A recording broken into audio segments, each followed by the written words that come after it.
Hello, everyone, and welcome back to Mr. Ball and Story. I'm aware that many of you use these videos to fall asleep. So before you doze off, I thought it would be a fun idea if each of you could leave a comment letting me know which part of the world you're listening from. Also, give a like and subscribe to the channel if you're enjoying the episodes. Okay, let's get comfortable, relax, and begin. In this news story, they heard a woman crying in the woods, but no one was there.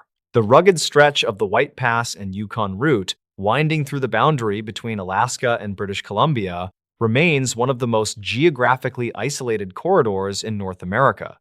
In the late spring of 1974, a maintenance crew tasked with clearing winter debris from a remote section of the tracks reported a series of auditory experiences that did not align with the known wildlife or environmental acoustics of the region. The men were working near a steep embankment known for its treacherous footing and frequent rock slides when they heard the distinct sound of a woman crying. The sound was described in subsequent logs as being close enough to suggest someone was standing just beyond the immediate tree line. Yet the surrounding terrain consisted of near-vertical cliffs and dense, impenetrable brush. There were no missing persons reports in the area at the time, and the nearest settlement was several hours away by rail, making the presence of a lone woman in that specific location highly improbable. The crew initially assumed that the sound was a trick of the wind or perhaps a juvenile animal in distress, but the vocalization was remarkably articulate and human. It wasn't a scream or a shout for help, but a rhythmic, grieving sob that seemed to move along the ridge parallel to the workers. As they attempted to locate the source, the sound would abruptly stop in one location, only to resume several hundred yards away in a spot that no human could have reached in such a short interval. The lead foreman, who had worked the line for over 20 years, noted that the air in the vicinity of the sound felt unusually cold, even for the high-altitude environment of the pass. He reported a sensation of intense pressure in his ears, similar to a rapid change in altitude, which made the sobbing sound feel as though it was vibrating inside his own head rather than traveling through the air. The following day, the crew returned to the same site with additional equipment, accompanied by a local guide who was familiar with the various acoustic anomalies of the mountain range. Within an hour of beginning their work, the crying returned, this time accompanied by the sound of heavy footsteps crunching on the gravel ballast of the tracks. The guide noted that while the footsteps were clearly audible to everyone present, there were no corresponding indentations in the loose stone and no displacement of the silt along the rail bed. The men stopped their machinery to listen, and the crying intensified, shifting from a sob to a low, melodic humming that seemed to resonate from the metal of the tracks themselves. The guide advised the crew to move further down the line, expressing a belief held by some locals that certain areas of the pass acted as a recording of past events, though he couldn't offer a rational explanation for why the sound seemed to react to their presence. By the third day of the maintenance project, the psychological strain on the workers was becoming evident in the daily shift reports. Several men claimed they could hear their own names being whispered in the gaps between the woman's sobs. One worker reported seeing a pale, indistinct shape moving through the trees at the edge of his vision, describing it not as a person, but as a distortion in the light, similar to heat haze on a summer road.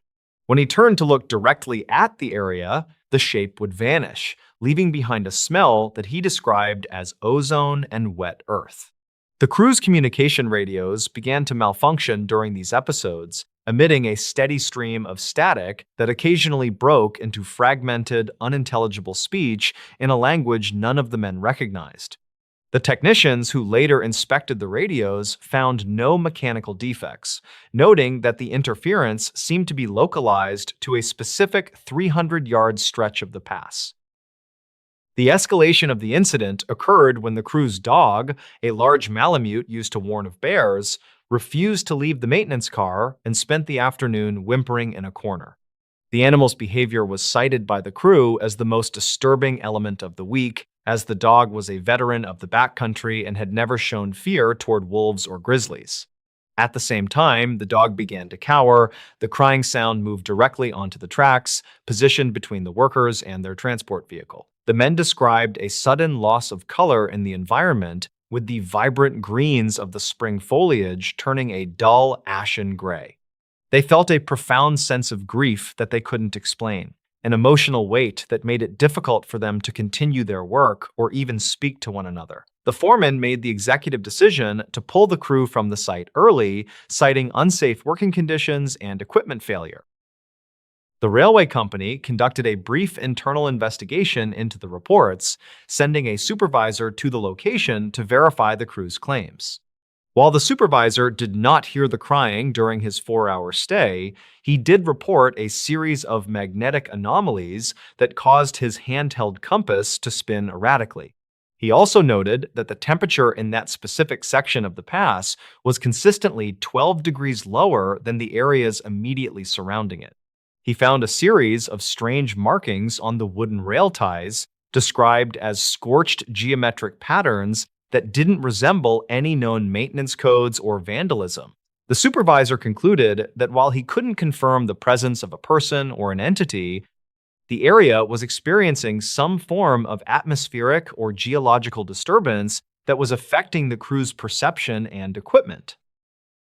Local records from the early 20th century were later uncovered that mentioned similar experiences in the same section of the White Pass. During the construction of the railway in the late 1890s, laborers frequently complained of hearing a woman's voice near the Dead Horse Trail, a notoriously lethal path used during the Klondike Gold Rush. The accounts from 1898 describe the same rhythmic sobbing and the same sense of misplaced grief. These historical reports often attributed the sounds to the extreme stress and exhaustion of the miners, but the consistency of the details across 70 years suggested a recurring phenomenon that wasn't tied to a specific group of people. The laborers believed the mountains held on to the sounds of the thousands of pack animals and people who had perished on the trail, though no one could explain why only a woman's voice was ever reported. The 1,974 maintenance crew eventually completed their work by shifting their schedule to the early morning hours, as they found the crying was most prevalent in the late afternoon and twilight. Even then, they worked in a state of hypervigilance, with several men refusing to move more than a few feet away from the rest of the group. The sense of being watched never fully dissipated, and the foreman noted in his final report that the site felt wrong on a fundamental level. He described it as a place where the air didn't move correctly and the shadows stayed too long. After the project was finished, 3 of the 5 crew members resigned from the railway, citing a desire to work in the lower valleys away from the isolation of the high passes. They remained reluctant to discuss the details of that week with anyone outside of their immediate families. A secondary report from a group of hikers who traversed the area in the summer of 1975 added another layer to the mystery. They claimed to have found a small, circular patch of ground near the tracks where no plants would grow, despite the surrounding area being lush with alpine wildflowers. When they sat down to rest near the patch, they all reported a sudden, overwhelming feeling of sadness and the sound of someone whispering just behind their ears. One hiker insisted she heard a woman's voice saying a specific date in October, though the date had no significance to any of them. They left the area quickly, reporting that the silence of the pass felt aggressive, as if it was intentionally muting their voices. Their description of the location perfectly matched the coordinates where the maintenance crew had experienced the most intense auditory distortions.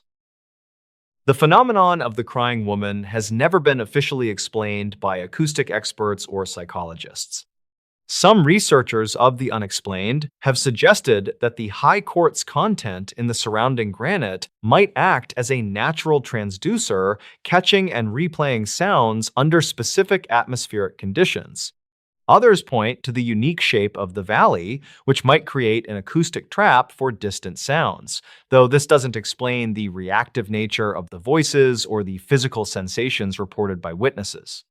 The magnetic anomalies and the temperature drops remain the only measurable evidence that something unusual occurs in that section of the White Pass. To the men who were there in 1974, the technical explanations are secondary to the raw emotional impact of the sound, which they described as the most lonely thing they had ever heard. The railway continues to operate today, with thousands of tourists passing through the area every summer. Most travelers see only the stunning vistas and the historic engineering of the tracks, unaware of the reports buried in the company's archives. The maintenance crews who work the line now are equipped with modern communication tools and GPS, but the older veterans still share stories of the section near the embankment where the radios go quiet. They advise the younger workers to stay focused on their tasks and to ignore any sounds that don't belong to the wind or the machinery. The belief that the pass is a place of echoes remains a quiet part of the local culture, a lingering reminder that some landscapes are more than just dirt and stone. The psychological aftermath for the lead foreman was particularly documented in a series of letters he wrote to a colleague in the late 70s. He described how he could still hear the sobbing in his sleep and how he could never quite shake the feeling that he had left something behind in the past. He wasn't afraid of a ghost in the traditional sense, but he was disturbed by the idea that a human emotion like grief could be so powerful that it could stain the physical world for nearly a century.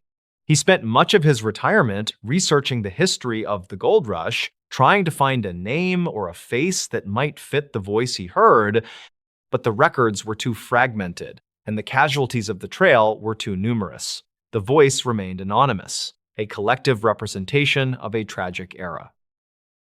In the mid-80s, a regional surveyor working on a new mapping project for the border area reported a similar experience while staying in a temporary camp near the same coordinates. He wasn't aware of the 1974 incident or the Gold Rush legends, yet his field notes described a persistent crying sound that interfered with his ability to concentrate. He noted that his surveying equipment gave inconsistent readings whenever the sound was present, suggesting a link between the auditory phenomenon and a localized distortion of the magnetic field. His notes also mentioned a series of dreams he had while at the site involving a woman standing on the edge of the embankment looking down at the tracks. He described her not as a person, but as a shadow that was darker than the night sky. The consistency of the reports over such a long period of time has led some to believe that the White Pass is home to a specific type of environmental anomaly that science hasn't yet categorized. It is a place where the past and the present seem to overlap, creating a sensory experience that is both frightening and profoundly sad. The woman in the pass is not a monster or a threat, but a mystery that refuses to be solved.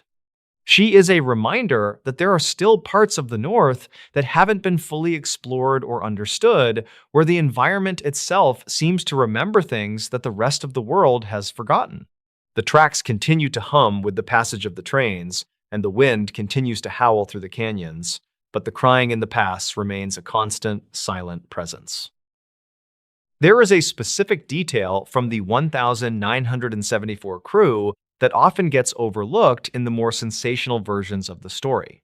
They mentioned that during the final hour of their last day on site, the crying suddenly stopped and was replaced by a sound like a single clear bell ringing in the distance. The air pressure immediately returned to normal, the color returned to the trees, and the dog finally stepped out of the maintenance car. This sudden resolution suggested that the phenomenon had a cycle or a conclusion, though it returned to its original state within a few months when the next group of workers entered the area.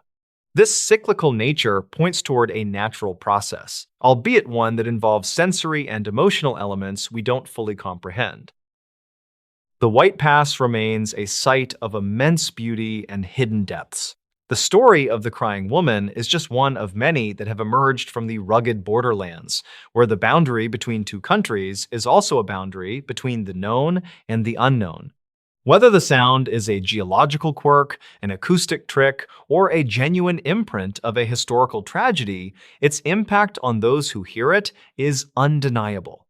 It is a voice from a different time, speaking in the language of grief, and it continues to echo through the canyons of the north. The mountains do not give up their secrets easily, and the woman in the pass is one secret that they seem intent on keeping for as long as the tracks remain.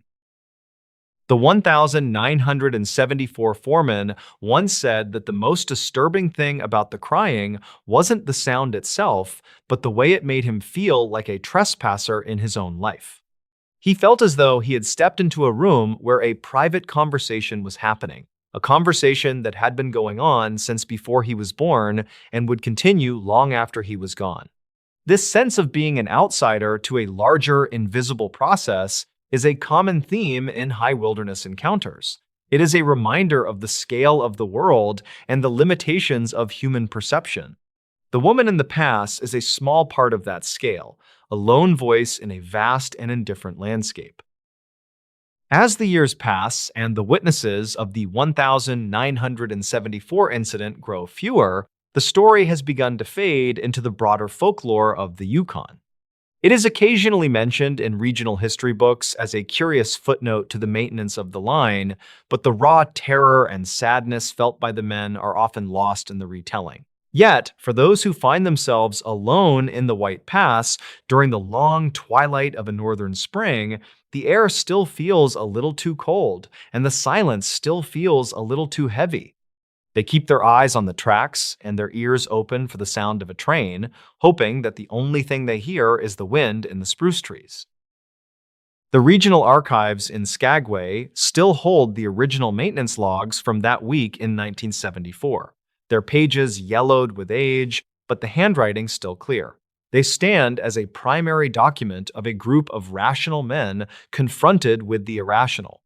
There are no mentions of ghosts or spirits in the logs, only descriptions of sounds, temperatures, and equipment failures. This clinical approach makes the reports even more unsettling, as it strips away the comfort of a traditional haunting and replaces it with a cold physical reality. The logs don't ask for belief, they simply state what happened, leaving the reader to draw their own conclusions about the nature of the pass.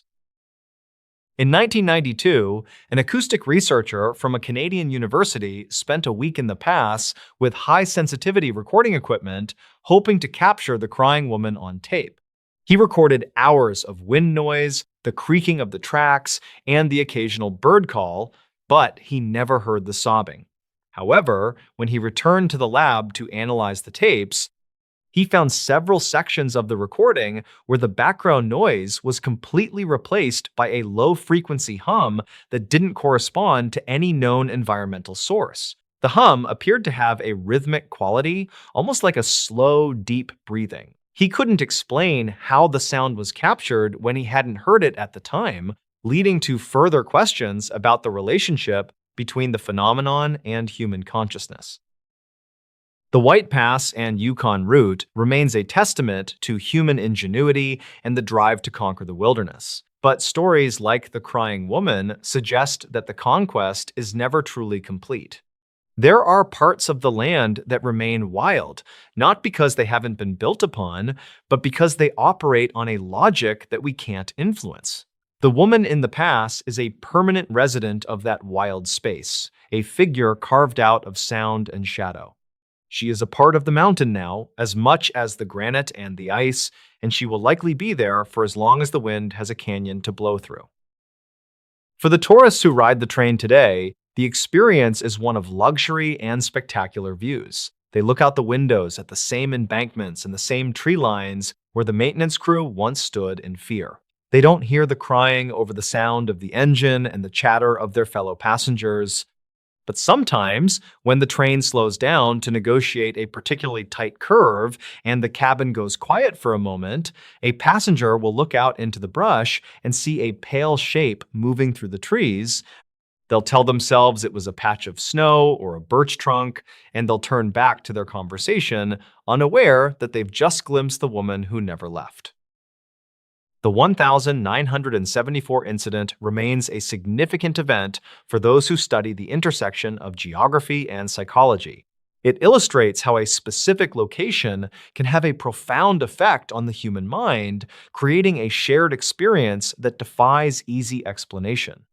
The maintenance crew weren't looking for a paranormal encounter. They were just trying to do their jobs. The fact that the environment forced itself upon them in such a dramatic way is a reminder of the power of place. The White Pass is not just a coordinate on a map. It is a repository of history and a generator of mystery.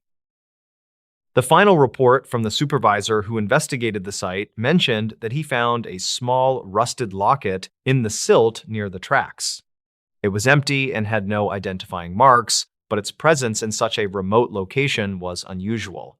He didn't include it in the official company report, fearing it would lend too much weight to the local legends.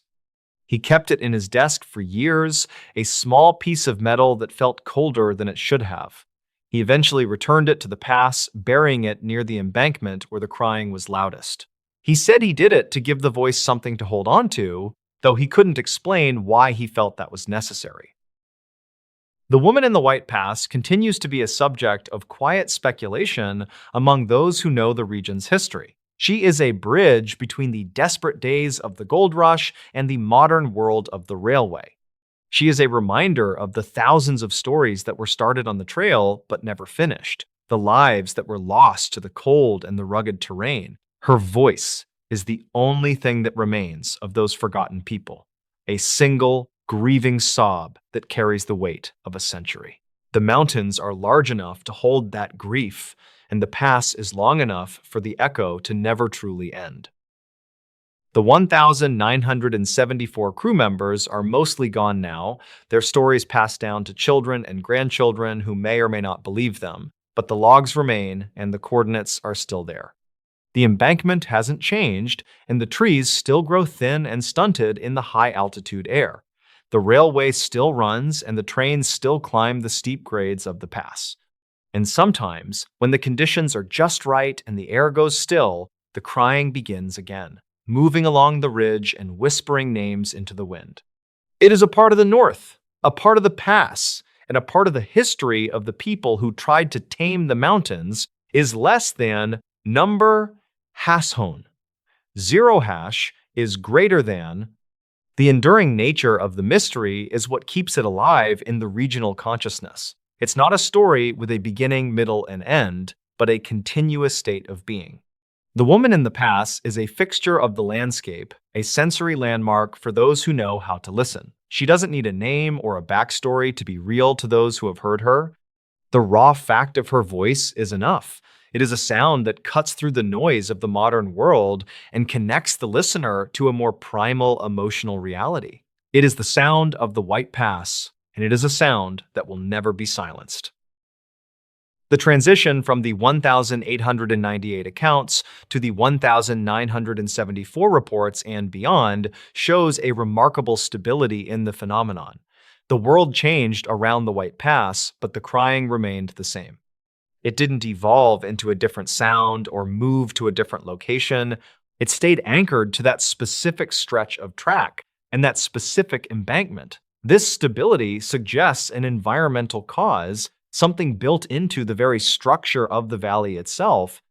It is a physical property of the pass, as much as its elevation or its climate. It is a mystery that is grounded in the earth, waiting for the next person to come along and hear it. As we look back at the 1974 incident, we can see it as a moment where the modern world brushed up against something much older and more mysterious. The maintenance crew were men of their time, focused on machinery and schedules, but they were forced to confront a reality that didn't fit into their worldview. Their experience was a collision between the industrial and the primordial. It left them changed, and it left a record that continues to intrigue and unsettle. The woman in the pass is still there, and she is still crying, a lone voice in the vastness of the North, reminding us that some things are meant to be heard but never understood. The final legacy of the crying woman is the sense of wonder and humility she inspires in those who encounter her story. It is a reminder that our understanding of the world is incomplete and that there are still mysteries in our own backyards that we can't solve. The White Pass is a beautiful, dangerous, and mysterious place, and the woman in the pass is the perfect symbol of that complexity. She is a part of the landscape, a part of the history, and a part of the mystery that makes the North so compelling. We may never know who she was or why she is crying, but we know she is there, and that is enough. The 1974 foreman's final diary entry regarding the project was brief and to the point. He wrote that the mountains don't care about the railway and they don't care about the men who work on it. They have their own stories and they play them back whenever they feel like it. He said he was glad to be leaving the pass, but he knew he would always be listening for that sound, no matter where he was. He understood that once you hear the woman in the pass, you never truly stop hearing her. The echo follows you home, a quiet reminder of the day the world went gray and the trees began to sob. The White Pass and Yukon route continues to be a vital link in the regional economy and a major attraction for visitors from around the world. The Crying Woman has become a part of its heritage, a ghost story that isn't quite a ghost story, a mystery that isn't quite a myth. She is a reality for those who have been there and a fascination for those who haven't. As long as the trains run and the mountains stand, the woman in the pass will continue to grieve, her voice a permanent part of the northern wind. She is the spirit of the trail, the memory of the pass, and the voice of the unknown, crying out from the woods where no one is there. The Geological Survey of the region has since identified several more magnetic anomalies along the route, though none are as concentrated as the area near the 1974 site. These findings provide a scientific framework for the equipment failures, but they still fail to explain the articulate human nature of the sounds. The gap between the measurable data and the lived experience is where the mystery lives. It is a gap that may never be closed, as the tools of science are often ill-equipped to deal with the nuances of human perception and emotion. The woman in the pass exists in that gap, a figure of sound that defies measurement and demands to be felt. In the end, the story of the woman in the White Pass is a story about memory. It's about the memory of a landscape that has seen too much tragedy and the memory of a people who refuse to let the past disappear. The crying is a manifestation of that memory, a physical weight that the air itself carries. It is a reminder that we are never truly alone in the wilderness, as the land itself is filled with the echoes of those who came before. The woman in the pass is the keeper of those echoes, a silent guardian of a history that is written in sound. She is the White Pass, and she is crying for all of us. The 1974 maintenance crew's experience was a rare moment of clarity in a mystery that is usually shrouded in fog and distance. Their detailed reports and the official investigations that followed provided a rare glimpse into the mechanics of a haunting that isn't a haunting. It showed how a group of normal men can be affected by an abnormal environment and how the results can be both terrifying and profound. The woman in the pass is still there, and the next time the maintenance crew goes out to clear the tracks, they'll be listening. They'll be watching the tree line and checking their radios, hoping for a quiet shift, but prepared for the sound of a woman crying in the woods. The coordinates of the site are known to those who work the line, but they aren't marked on any public map. It's a place that you have to find for yourself, or perhaps a place that finds you. The embankment looks like any other, and the trees are no different from the thousands of others in the forest. But if you stand there long enough and the air goes still, you'll start to feel it. The pressure in your ears, the drop in temperature, and the sudden, overwhelming sense of grief. And then, out of the silence, the crying will begin. And you'll realize, just like the men in 1974, that some things in this world are real, even if they don't make any sense. The White Pass remains one of the most storied locations in the North, a place of legend and history. The Crying Woman is just one chapter in that long story, but it's a chapter that continues to be written. Every new report, every new sighting, and every new recording adds to the mystery. It's a story that will never be finished, as long as the mountains stand and the wind blows. The woman in the past is a part of us now, a shared experience that connects us to the wild and the unknown. She is the voice of the wilderness, and she is still crying, waiting for the next person to listen. The 1,974 foreman's final words on the matter were perhaps the most telling. He said that the crying woman wasn't a ghost of a person, but a ghost of a place.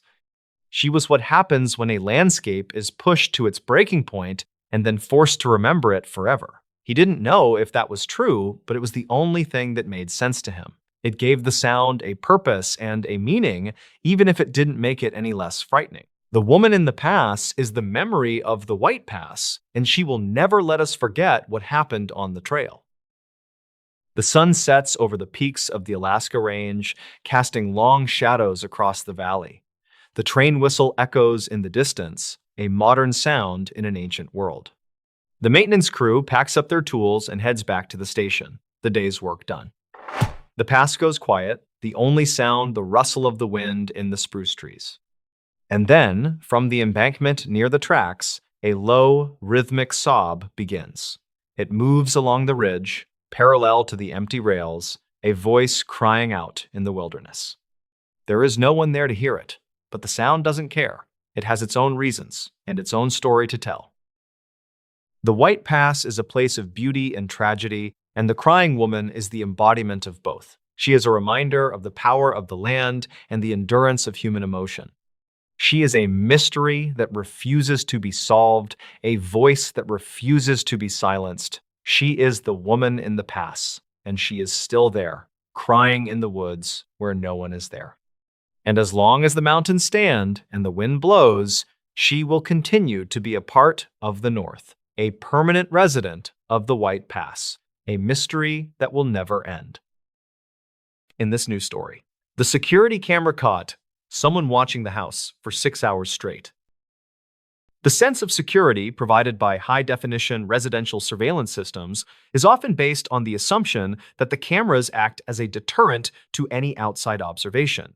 Most homeowners expect that a quick check of their mobile alerts will reveal nothing more than a delivery person or a stray animal passing through the frame. However, the forensic server logs and archived video files from a secluded property in northern Idaho suggest that some observers aren't looking for an entry point, but are simply content to stay perfectly still. A routine security audit can quickly transform into a chilling investigation when a homeowner realizes that a silent figure has been part of the landscape for the entire duration of the night. Leland Thorne was a 45-year-old systems architect who worked remotely for a global cybersecurity firm specializing in encrypted cloud storage. He lived alone in a modern, glass-fronted cabin situated on a rugged ridge overlooking the Coeur d'Alene National Forest. His primary goal for the winter of 2024 was to finalize a series of high-level security patches while enjoying the isolation of the mountain terrain. Leland was a man of extreme technical precision who'd installed a military-grade thermal imaging network around his property to ensure he was never caught off guard. He relied on real-time data and infrared sensors to maintain a perimeter that he believed was virtually impenetrable to any unauthorized presence. The incident began on a freezing Tuesday in the month of November in the year 2024 during a period of heavy, blinding snowfall. Leland was finishing a late-night coding session at approximately 4 in the morning when he decided to run a diagnostic check on his exterior camera array. He opened the history logs and noticed a single persistent heat signature that had triggered the motion sensors at precisely 10 o'clock the previous evening. He scrolled back through the footage and felt a surge of cold adrenaline as he realized the figure had not moved a single inch for 6 hours. The thermal feed showed a tall, human-shaped mass standing directly at the edge of the tree line, its heat signature a steady, low-contrast blur against the frozen backdrop. The figure remained in a fixed, upright position, facing the large, floor-to-ceiling windows of Leland's home office with a chilling level of focus. Leland used the digital zoom on his 48-megapixel camera, but the falling snow and the low-light conditions obscured any identifiable facial features or clothing. He checked the biometric security logs for his smart locks and confirmed that no physical breach of the house had been attempted during the duration of the observation. The footage showed the figure standing motionless through the peak of the storm, seemingly unaffected by the sub-zero temperatures or the high mountain winds. He stayed at his desk, watching the live feed in total silence, until the sun finally began to crest over the eastern peaks.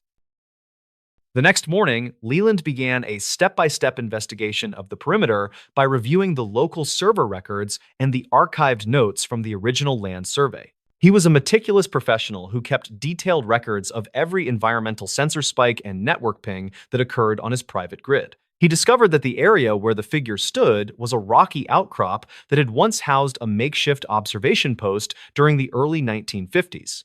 According to a county file from 2009, the site had been used by a local fire warden who was reportedly obsessed with monitoring the valley for unauthorized activity. The archives indicated that the warden had disappeared from his post during a record-breaking blizzard in 1956 and was never located by search teams.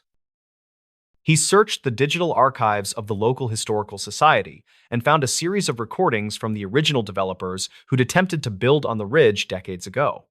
These files described a man named Silas Vance, who was known for his habit of standing on the ridge for hours, even after his official shift had ended. Silas had reportedly believed that the forest held secrets that could only be seen by those who remained perfectly still for long periods of time. The witness statements from the original state records mention that the warden was often mistaken for a weathered tree stump by hikers who passed through the area. Leland realized that the coordinates of the thermal signature matched the exact location where the warden's old chair had been found. The high-definition footage was reviewed by a forensic video analyst who found that the figure appeared to lose its physical definition during the highest peaks of the storm. Investigators never confirmed the presence of an intruder on the property, as the fresh snow on the ridge showed no footprints or disturbances in the morning. Records conflict regarding the exact nature of the thermal signature, with some technicians claiming it was a localized ghost image caused by sensor ghosting in extreme cold. Leland decided to keep his infrared array active and continued to monitor the ridge every night for any signs of the Silent Watcher's return. He kept the original 6-hour recording on a secure, encrypted drive as a record of the night that his isolation was shared by something unseen. The property remains under heavy surveillance today as Leland continues his work with a new focus on the lingering energy patterns of the Idaho wilderness. He still reviews the 6 hours of static footage occasionally, but he remains unable to find a mechanical or optical flaw in the thermal sensors. The final report is preserved in a secure archive as a testament to an event that defies a simple technical explanation in the modern era of smart homes. He sleeps with a secondary motion-activated floodlight now because he knows that some observers don't need a point of entry to make their presence felt. Some locations carry a memory that is recorded in the very thermal radiation of the ground and the surrounding atmosphere. The engineering community still discusses the Leland-Thorne files as an example of potential sensor degradation in high-altitude, low-temperature environments. However, Leland knows that what his cameras captured was not a hardware failure, but a factual record of a presence that was content to just watch. He spends his time now researching the intersection of historical watch points and the modern digital sensors that are built over the forgotten posts of the past. The cabin stands as a silent witness to the man who was still trying to keep his watch over the valley during the coldest nights of the year. He closes his laptop and turns off the office light with a sense of total and complete investigative clarity about the watchers in the dark. The final entry in the county file regarding the disappearance of the fire warden noted that he was a man of immense patience and a terrifyingly focused sense of duty. This detail suggests that the presence Leland saw was not an intruder with malicious intent, but an echo of a routine that had been repeated for a lifetime. It suggests that the ridge was acting as a storage medium for the final, motionless hours of a man who refused to leave his post during the storm.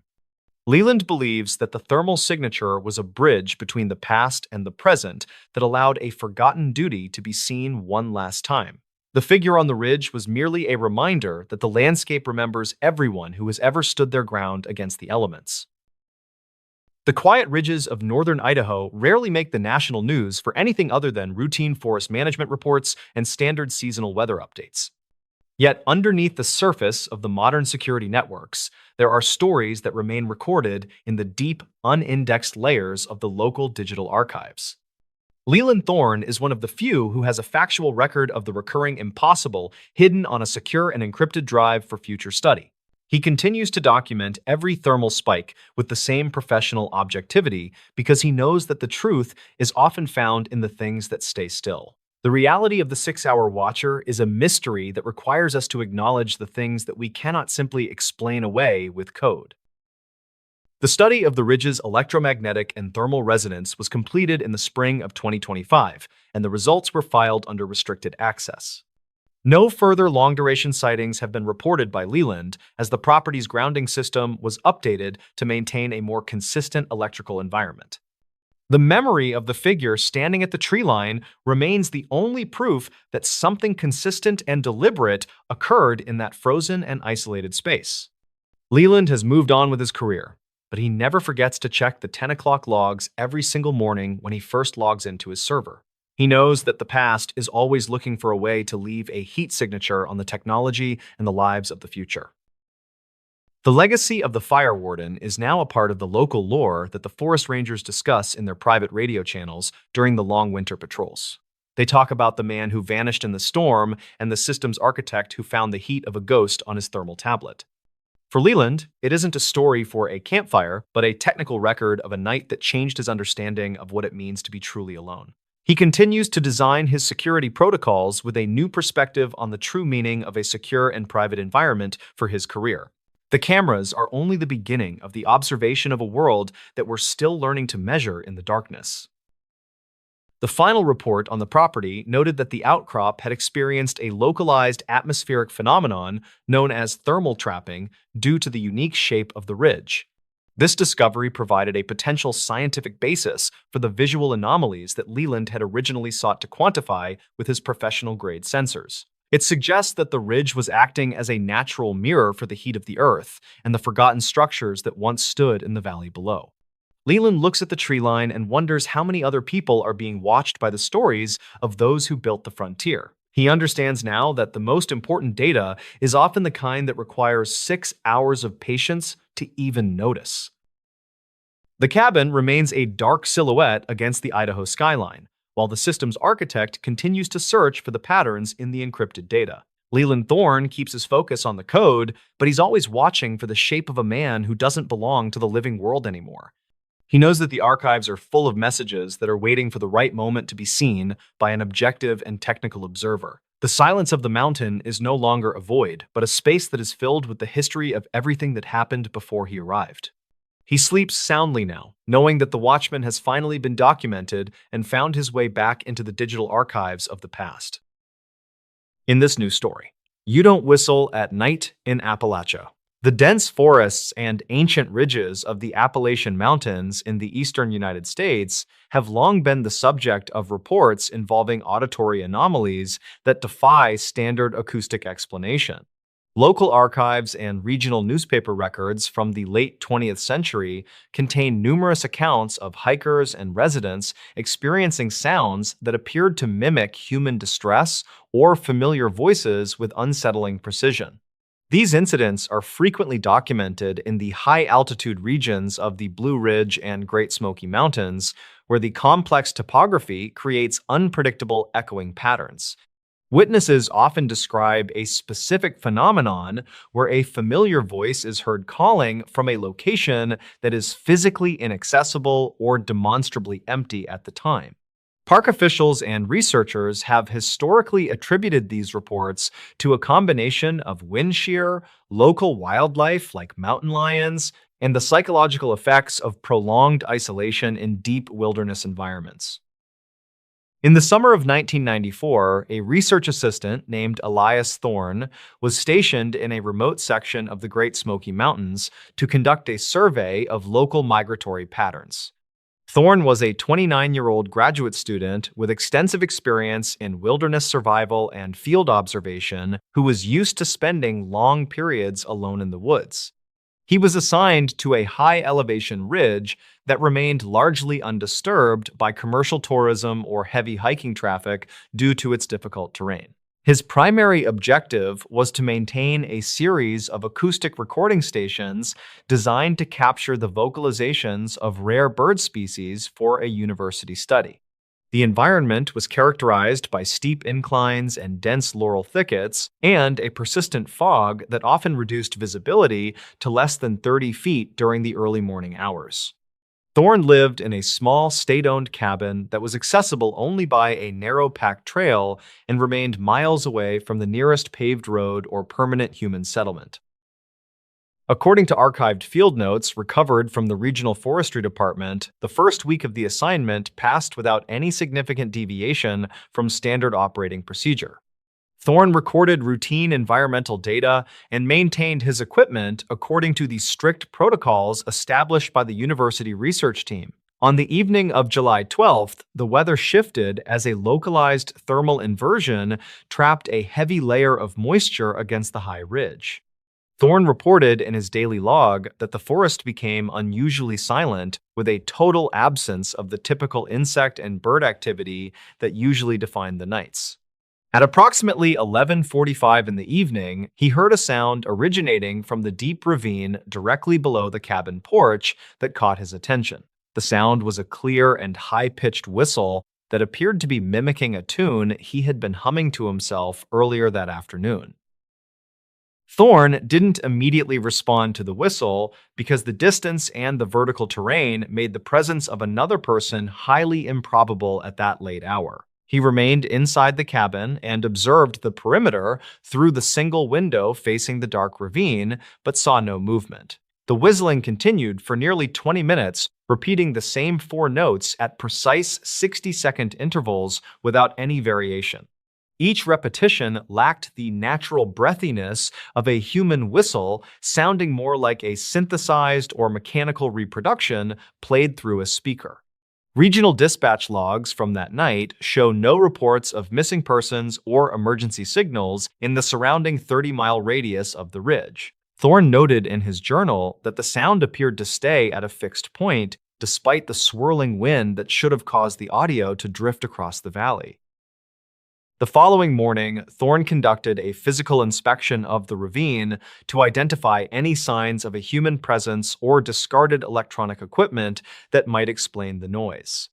He found no footprints in the soft mud and no broken vegetation that'd indicate someone had navigated the steep and rocky slope during the night. The laurel thickets remained undisturbed, and there was no evidence of a campfire or temporary shelter anywhere in the immediate vicinity of the cabin. Despite the lack of physical evidence, Thorne reported a persistent sensation of being watched from the thick tree line by something he couldn't see. He noted that the biometric sensors on his recording equipment had registered several high-frequency spikes during the time the whistling was audible to him. These spikes didn't correspond to any known animal vocalizations or the mechanical interference typically found in regional electronic equipment at the time. Over the next 3 nights, the auditory phenomenon escalated in both volume and complexity, according to the archived testimonies of university staff who later reviewed the field tapes. The whistling began to incorporate other sounds, including the specific metallic rattle of Thorne's own equipment and the low-frequency hum of the cabin generator. Thorne described the experience in his notes as a form of acoustic mirroring, where the environment seemed to be learning and reproducing his own daily sounds. He reported that the whistling would sometimes originate from multiple directions simultaneously, creating a disorienting surround sound effect that made it impossible to pinpoint a source. University records show that Thorne requested a temporary suspension of the project on July 15th, citing extreme sleep deprivation and environmental stress. His supervisor noted that Thorne sounded uncharacteristically frantic during their last radio check and before the final incident occurred. The peak unexplained incident occurred on the final night of Thorne's residence at the high-elevation ridge station during a particularly dense fog. At 2:30 in the morning, the cabin's external security lights were triggered by movement near the generator shed located 50 yards from the main structure. Thorne looked out the window and saw a tall and dark shape standing perfectly still at the very edge of the light's reach near the woods. The shape didn't have a defined heat signature according to the thermal sensors, appearing instead as a cold void against the warmer forest background. The whistling then started again from the direction of the shed, using a tone that was identical to Thorne's own voice as recorded on his field tapes. It didn't just whistle this time, but began to recite his most recent log entry, word for word, including the coughs and pauses he'd made while recording. Thorne barricaded the cabin door using a heavy wooden dresser and remained in the center of the room until the sun rose over the eastern peaks. He reported that the figure didn't move for 4 hours, remaining a static silhouette against the laurel thickets while the whistling continued. As soon as it was light enough to navigate the trail, Thorne abandoned the station and hiked the 12 miles back to the trailhead without stopping. He didn't stay to retrieve his personal belongings or the expensive recording equipment that was left scattered at the cabin site. Upon reaching the university field office, he was described by colleagues as being in a state of shock with altered perceptions of time and distance. He claimed that the 12-mile hike had felt like it lasted for several days, despite only taking 4 hours according to the watch on his wrist. A recovery team was sent to the Ridge Station 3 days later to retrieve the university property and investigate the claims made by Thorne. They found the cabin exactly as Thorne had described, with the door still barricaded from the inside and the furniture moved. The recording equipment was still functional, but all the audio files from the final 3 days had been replaced with high-amplitude white noise. This noise contained embedded frequencies that caused physical nausea and intense vertigo in the technicians who later attempted to analyze the data. No footprints were found around the generator shed, and the thermal cameras showed no record of the dark shape Thorne had observed that night. The forestry department officially listed the cause of the incident as a localized acoustic anomaly compounded by extreme psychological fatigue from isolation. State records from 1995 indicate that the Ridge Station was permanently decommissioned and the cabin was eventually dismantled by the Park Service. The university conducted a private review of the case, but never released a formal explanation for the audio distortions captured on the early tapes. Some local residents in the nearby town claimed that the ridge had a long history of being a dead zone where sounds behaved unnaturally. They spoke of the mountain having a way of swallowing voices and whistling them back out years later in altered and distorted forms. These accounts remain unverified by official scientific agencies, yet they persist in the regional folklore of the Appalachian Highlands to this day.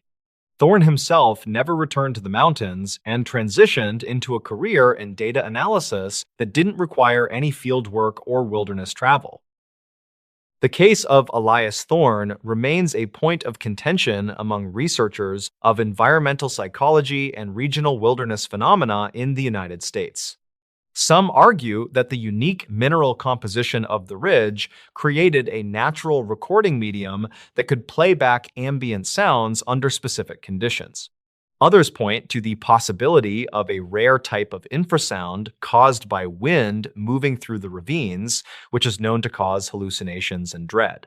Thorne reportedly maintained until his death that what he heard wasn't a hallucination, but a physical attempt by the environment to mimic him. He claimed the whistling was a way for whatever was out there to signal that it was learning how to appear more human. Archived notes from a county file in 2009 reveal that 2 other hikers reported similar auditory mirroring in the same general area years later. These later reports describe voices calling from the fog using the names of friends who were standing right next to the witnesses at the time. In each instance, the sounds were described as being just slightly off, possessing a metallic or digital quality that felt fundamentally wrong to the ear. Park authorities continue to advise hikers to stay on marked trails and to avoid following sounds that deviate from expected wilderness patterns. The phenomenon remains unresolved, existing in the space between documented acoustic anomaly and the enduring mysteries of the Appalachian wilderness. The Great Smoky Mountains continue to draw millions of visitors who seek the beauty of the high ridges and deep valleys every year. Most experiences are routine and peaceful, characterized by the natural beauty of the American Southeast without any strange occurrences. However, the records of the Thorne incident serve as a documented reminder that the wilderness can produce sensory experiences that defy standard logic. The ambiguity of the recordings and the lack of physical evidence leave the case open to interpretation by both skeptics and believers. Whether the sounds are the result of rare natural physics or a more unsettling presence remains a matter of ongoing debate in regional archives. Technicians who reviewed the final white noise tapes noted that the sound appeared to pulse with a rhythm that matched a human heartbeat. This detail was excluded from the official university report, but was leaked in a regional newspaper archive from 2001. The pulse was reportedly consistent across all 3 hours of the final recording, even as the volume of the noise fluctuated. This led some investigators to suggest that the recording equipment wasn't malfunctioning, but was instead capturing a biological signal from an unknown source. These claims were never substantiated by further field studies, as no researchers were willing to occupy the ridge station for extended periods after Thorn. In the years following the decommissioning of the station, the forest has largely reclaimed the site where the cabin once stood on the ridge. The pack trail has become overgrown with laurel thickets and is now nearly impossible to follow without specialized GPS equipment and heavy clearing. Despite the physical removal of the structures, the ridge remains a focal point for stories of whistling in the fog among the local community. Hikers occasionally report hearing their own names called from the ravines, but they're now more likely to ignore the sound than to investigate it.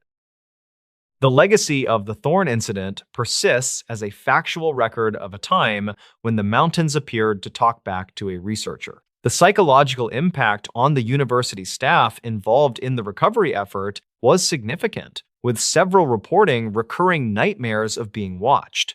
They described a feeling of wrongness that permeated the cabin, as if the air itself had been altered by the events of that week. Official records show that 2 members of the recovery team resigned from their positions shortly after returning from the high ridge. They cited personal reasons, but colleagues noted their sudden and intense aversion to high-elevation fieldwork following the assignment. These individual reactions highlight the disturbing nature of an experience that has no confirmed physical cause but leaves a lasting sensory imprint. Environmental researchers continue to study the Great Smoky Mountains for their unique acoustic properties and diverse biological signals in a controlled setting.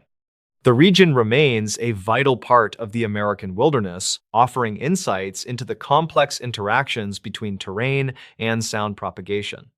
However, the case of Elias Thorn stands as a unique entry in the archives, representing a moment where the interaction became hostile and unexplained. The missing audio and the conflicting testimonies of time distortion ensure that the incident will remain a topic of interest for years to come. The Appalachian Mountains hold many secrets, and some of them are only heard by those who venture too far into the fog alone. The final log entry from Thorn's journal, dated July 16, 1994, contains a single sentence written in frantic handwriting. It states that the whistling in the ravine was finally correct, sounding exactly like his own voice from a recording he had made. This specific detail was never verified by the university, but was included in a first-hand account published in a regional mystery magazine years later. It adds a layer of personal disturbance to an already unsettling narrative, suggesting that the phenomenon had access to Thorn's own past. The ambiguity of this claim serves to further muddy the waters between a psychological breakdown and an objective external phenomenon. Investigators who attempted to replicate the acoustic spikes years later found that the ridge had returned to a normal baseline of sound. They were unable to capture any white noise or voice mimicry, even during similar atmospheric conditions and thermal inversions. This has led some to believe that the Thorn incident was a one-time event triggered by a specific and unknown combination of environmental variables. Others suggest that the mountain only speaks when it has a specific target to mirror and learn from over a period of time. The lack of recurring data makes it impossible to draw a definitive conclusion, leaving the ridge station's legacy in a state of permanent uncertainty. Thorn's equipment was eventually sold at a state auction, and its current whereabouts are unknown to the university archives or researchers. Some believe that these sensors themselves were permanently altered by the high-frequency spikes and the white noise recordings made that week. There's no official evidence to support this, but the story persists in the folklore surrounding the decommissioning of the high site. The ridge remains a silent part of the park's vast wilderness, a place where the trees grow tall over the secrets of 1994. The Appalachian wilderness continues to be a place of beauty and deep unresolved mystery for all who enter its boundaries. The records of the local historical society continue to be a primary source for those looking to understand the unsettling sounds of the ridge. They contain a collection of first-hand accounts and newspaper archives that spans several decades of regional history and folklore. Each entry contributes to a larger picture of an environment that doesn't always follow the expected laws of physics or acoustics. The Thorn incident is just one chapter in a much older narrative of sounds that call from the laurel thickets. It remains the best documented case due to the involvement of the university and the recovery of the field journals and equipment. Park officials occasionally conduct routine patrols of the area to ensure that no unauthorized camping or structures have been established on the ridge. These patrols are uneventful, reporting only the presence of local wildlife and the occasional overgrowth of the old pack trails. They don't report hearing voices or experiencing time distortion, suggesting that the phenomenon remains dormant or highly selective in its targets. The ridge is now just another coordinate on a map of millions of acres of protected wilderness in the American Southeast. However, for those who know the history of the Thorn case, the area remains a place of caution and unsettling memory. The Appalachian Mountains are among the oldest geological formations on Earth, and their deep valleys have seen centuries of human history. The folklore of the region is rich with stories of spirits and unexplained occurrences that date back to the earliest settlers of the area. The Thorn incident is a modern addition to this long tradition, blending technology with the ancient mysteries of the high ridges. It serves as a reminder that even in an age of digital recording and biometric sensors, the wilderness can remain fundamentally unknowable. The fog still rolls over, the laurel thickets, and the silence of the forest is still broken by sounds that can't be explained. The final university report on the project concluded that the Great Smoky Mountain Survey was a failure due to environmental challenges. It didn't mention the whistling or the silhouette or the white noise tapes that caused physical illness in the university staff. The official narrative focuses on the logistical difficulties and the lack of useful biological data captured by the stations during the month. This omission has led to accusations of a cover-up among some members of the regional paranormal community over the years. However, without further access to the restricted archives, these claims remain entirely speculative and unsupported by physical evidence. Thorne's later years were spent in relative obscurity away from the public eye and the academic world of forestry research. He reportedly avoided any discussions about his time on the ridge, even with close friends and family members who asked. His journals were donated to the local historical society by his estate after his death in 2018 near his hometown. They remain the primary source for anyone looking to reconstruct the events of that final week in 1994 on the ridge. They're a window into a mind experiencing the impossible and a factual record of a phenomenon that has no official name. The Great Smoky Mountains National Park remains a testament to the power of nature and the importance of wilderness preservation in America.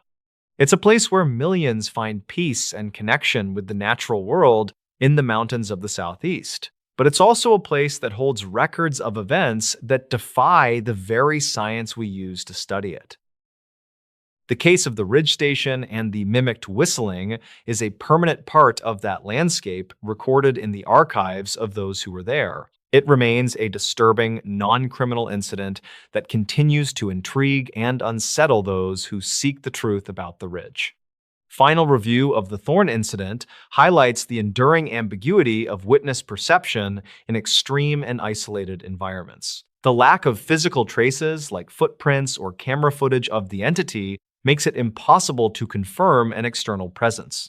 Yet the consistent audio anomalies and the physiological reactions of the staff point toward an objective event of some kind occurring. This tension between the seen and the heard is what defines the most unsettling cases in the Appalachian archives. The mountains continue to stand in silence, keeping their secrets from those who only walk the marked trails and stay in groups. If you hear a familiar whistle in the deep ravines of Appalachia, the local folklore suggests you should never answer back or investigate. The story of Elias Thorne is a factual reconstruction of why that belief exists in the first place among the mountain people. It's a narrative of a man who listened too closely to the sounds of the mountain and found something that had talked back. The ridge remains a silent monument to that experience, a place where the laurel thickets grow over the forgotten history of that summer. The wilderness is vast, and its memories are long and deep for those who know where to look in the records. Local records from the county sheriff's office also mention a series of abandoned vehicle reports near the trailhead during the same year. These vehicles belonged to hikers who were never officially reported missing, but whose belongings were found undisturbed at their campsites. One such vehicle contained a cassette tape that had been recorded over with a sound described as a rhythmic whistling tune. This tape was never linked to the Thorne case, but it shares the same unsettling acoustic qualities mentioned in the university's private review. These fragments of evidence suggest a pattern of behavior in the region that predates the establishment of the Ridge Station. They indicate that the phenomenon is a recurring element of the high Appalachian environment that occasionally intersects with human activity. The consistency of the 319 timestamp across several unrelated reports in the regional archives is a detail that remains unexplained by researchers. It appears in dispatch logs and personal journals as a moment when the auditory anomalies are most likely to peak in intensity. Some have suggested a link to local lunar cycles or specific atmospheric pressure changes that occur at that hour in the mountains. Others believe it's a structural element of the phenomenon itself, a specific window where the mirroring effect is most potent. Whatever the cause, the repetition of the timestamp adds a layer of mathematical precision to an otherwise chaotic and frightening experience. It serves as a marker for when the environment begins to actively engage with those who are listening in the dark. The story of the Ridge Station has become a cautionary tale for new research assistants entering the university's forestry program. They're advised to maintain regular communication and to report any unusual sensory experiences to their supervisors immediately without delay. While the university no longer maintains high elevation stations on that specific ridge, the lessons learned from the Thorne incident remain part of the training. They emphasize the importance of psychological health and the need to recognize when environmental stress is affecting objective data collection. The ridge itself remains off-limits for new academic studies, ensuring that the silence of the laurel thickets is not disturbed again. The Appalachian wilderness keeps its peace as long as the voices in the ravine are left without an answer.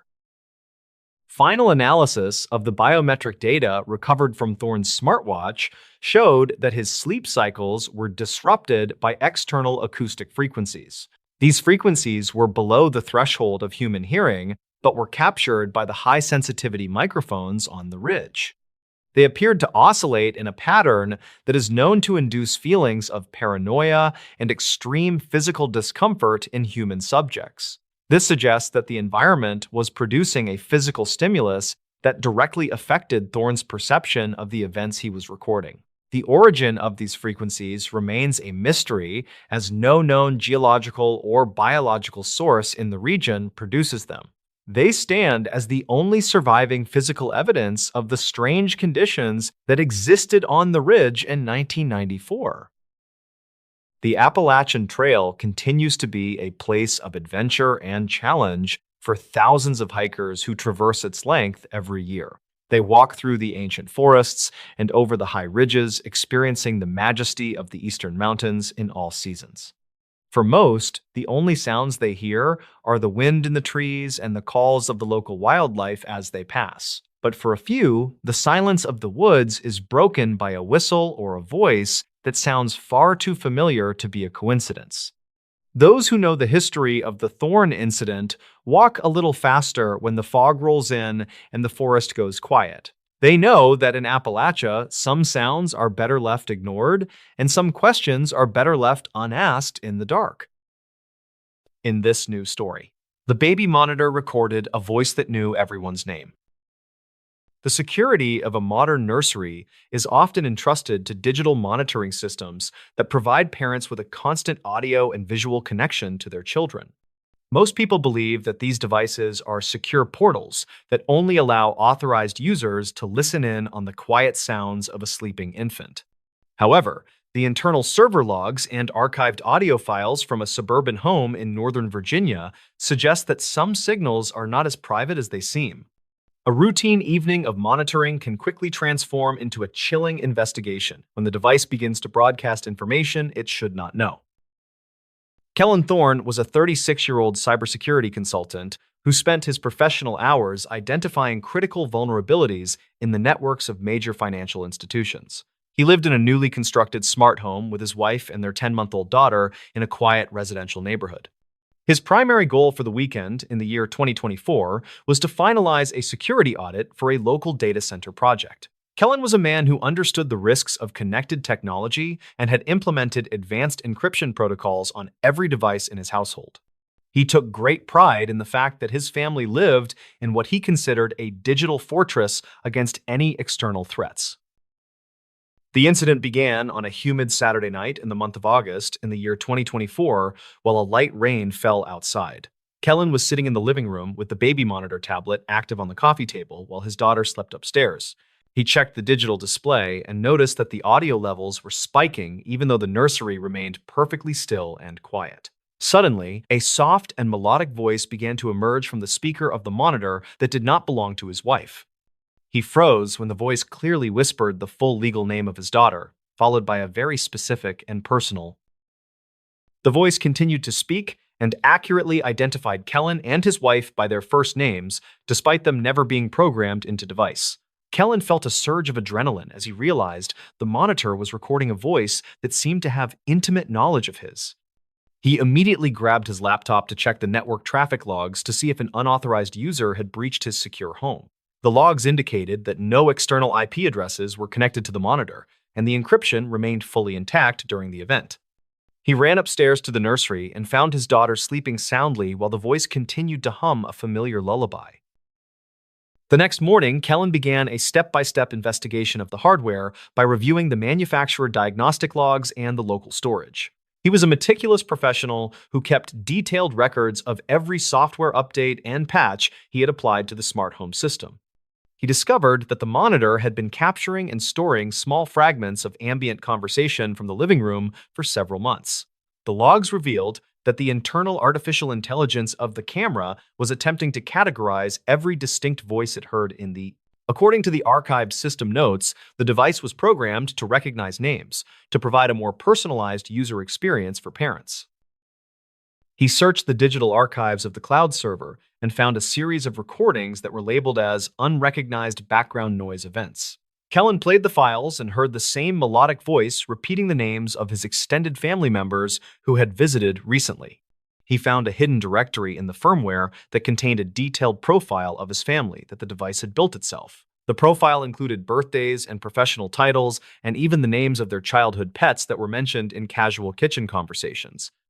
According to the state records from the year 2023, the company had faced several inquiries regarding data privacy, and Kellen decided to conduct a physical inspection of the nursery to see if the device was picking up signals from a neighbor. He used a high-frequency signal detector and found a strange resonance coming from a vintage music box that sat on the music box was a family heirloom that had been passed down through several generations, and it sat directly next to the. He realized that the metallic vibrations from the old gears were interfering with the sensitive microphone of the modern digital baby monitor.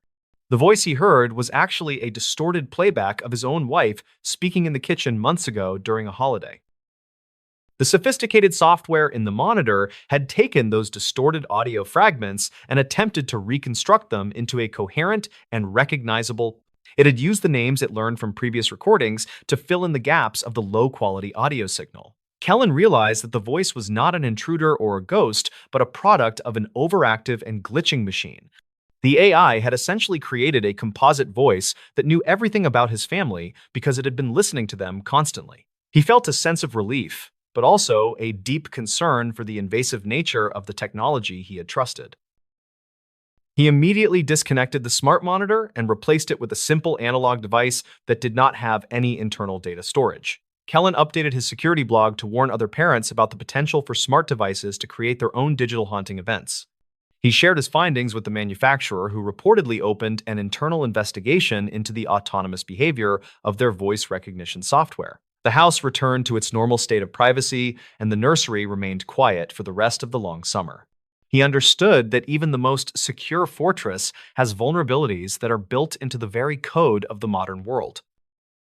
The nursery is quiet now, and the digital logs no longer record any unauthorized voices or personal details about the Thorne family. Kellen still monitors his network with a critical eye, but he no longer trusts the convenience of artificial intelligence in his eye. He knows that the data we provide to our devices can be used in ways that we never intended or fully. The incident remains a cautionary tale in the cybersecurity community about the hidden costs of a truly connected and smart home today. He sleeps soundly, knowing that the only voices in his house are the ones that are physically present in the room. Some memories are meant to stay private, and some voices are never meant to be recorded by a machine in the Rolloninge. In this new story, they found wet footprints leading to the bed. Then the footprints stopped. The physical layout of a beachfront property is often designed to blur the lines between the natural coastal environment and the comfort of a modern interior. Most residents assume that any evidence of the ocean, such as sand or moisture, is brought in intentionally by those who've spent their day on the shoreline. However, the forensic logs and archived digital images from a high-end vacation home in the Outer Banks of North Carolina suggest that some trails begin without an identifiable point of entry. A routine morning of waking up to the sound of the surf can quickly transform into a chilling investigation when a trail of wet footprints is found leading directly toward a sleeping person's bedside. Leland Vance was a 42-year-old oceanographic engineer who spent his professional hours analyzing tidal patterns and coastal erosion for federal environmental agencies. He'd recently rented a secluded, modern villa perched on a sand dune for the month of November in the year 2024 to finish a critical report on sea level rise. Leland was a man of extreme technical discipline who'd equipped the home with a series of high-resolution motion sensors to protect his expensive monitoring equipment. He relied on real-time data and infrared cameras to maintain a secure perimeter in an area that was often subject to heavy fog and unpredictable weather patterns. He followed a strict nightly routine of securing every sliding glass door and checking the weather stripping before retiring to the primary bedroom for the night.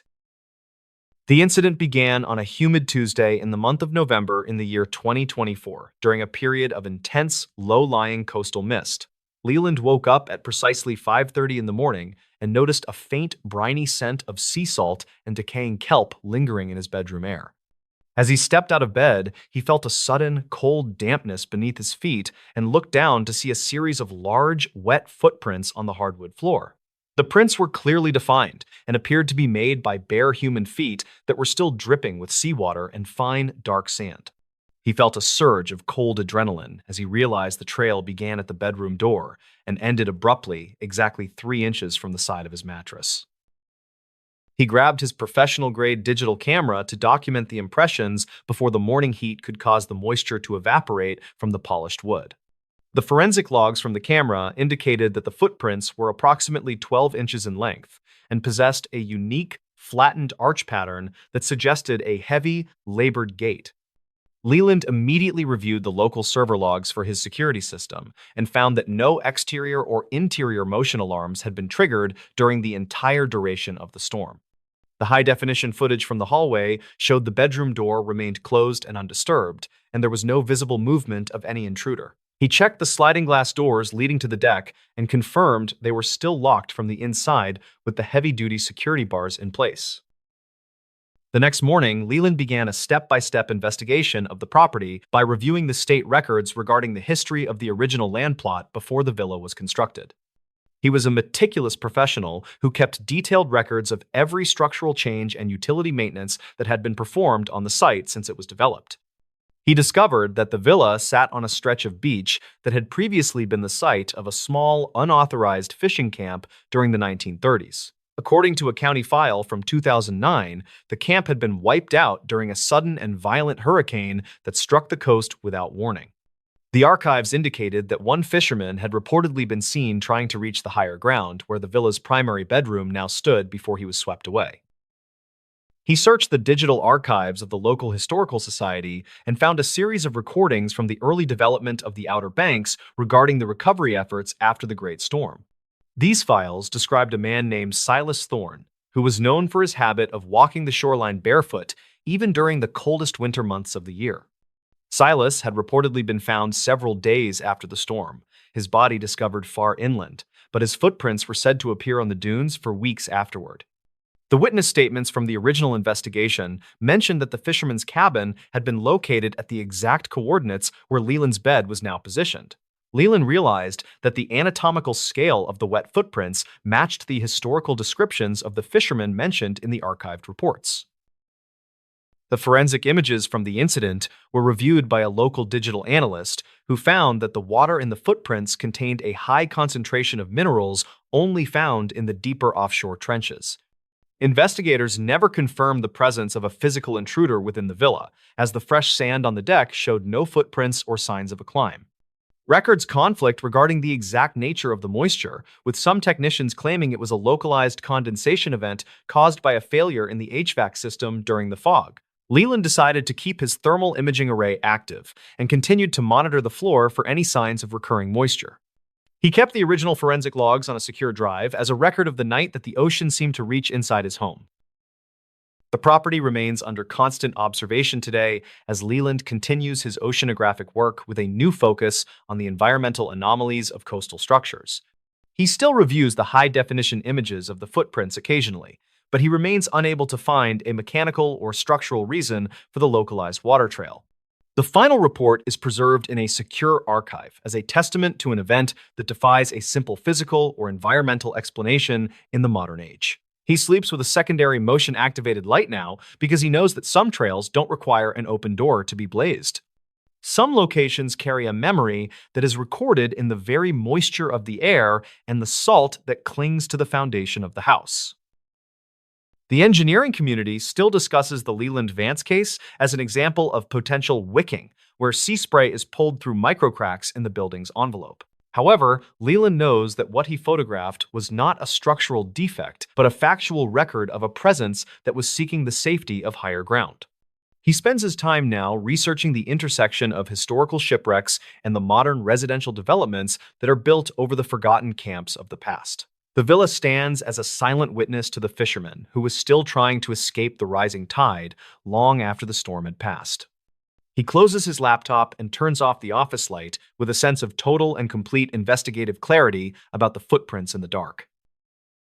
The final entry in the county file regarding the disappearance of the fisherman noted that he was a man of immense physical strength and a terrifyingly focused will to survive.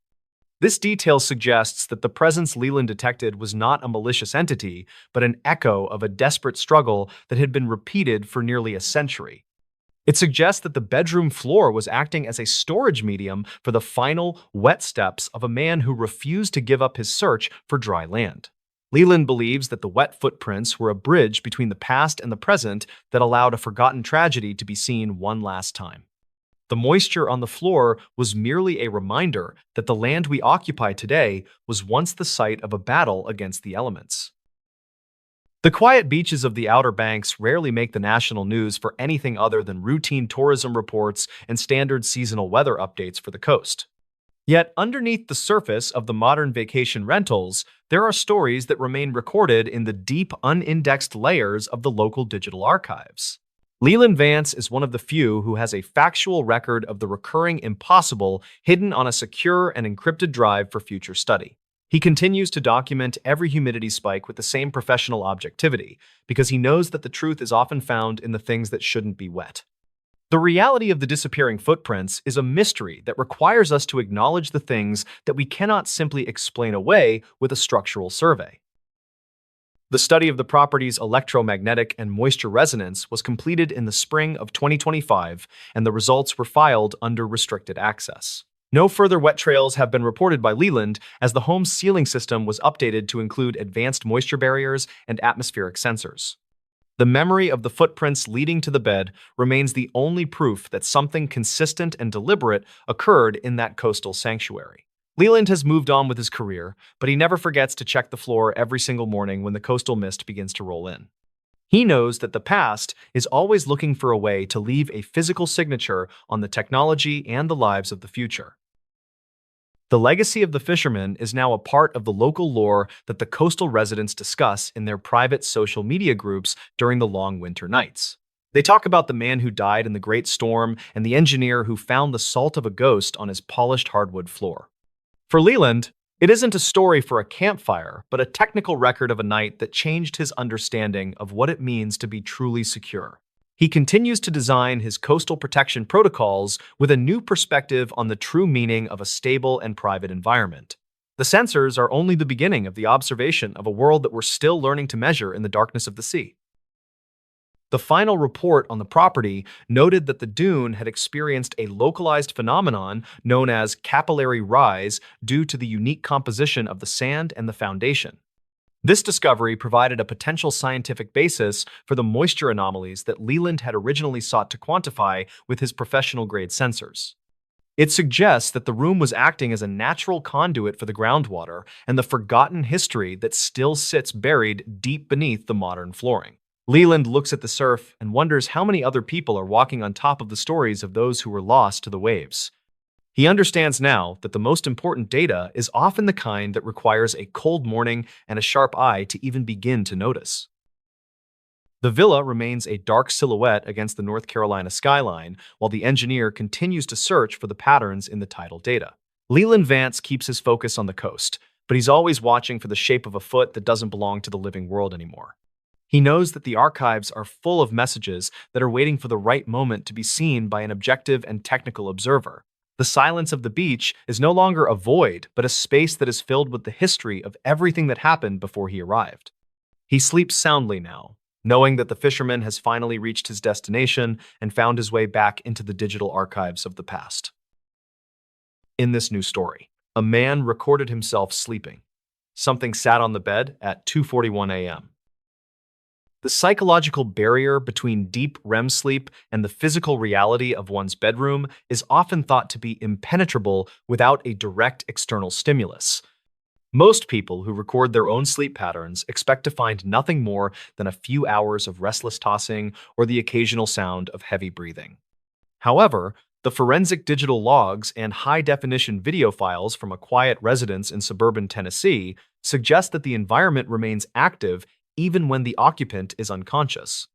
A routine attempt to diagnose a sleep disorder can quickly transform into a chilling investigation when the footage reveals a physical weight pressing down on the mattress. Kellen Vance was a 34-year-old software developer who lived alone in a newly renovated bungalow located in a peaceful neighborhood on the outskirts of Nashville. He was a man of strict routine and technical precision who had recently started experiencing unexplained fatigue and a sensation of heavy pressure on his chest during the night. His primary goal for the month of November in the year 2024 was to use high-sensitivity motion tracking cameras to identify the cause of his disrupted rest. Kellen didn't believe in anything that couldn't be explained by a mechanical glitch or a biological anomaly, so he set up a professional-grade recording rig directed at his bed. He relied on real-time data and infrared sensors to ensure that every movement within the room was documented with absolute clarity for his upcoming medical consultation.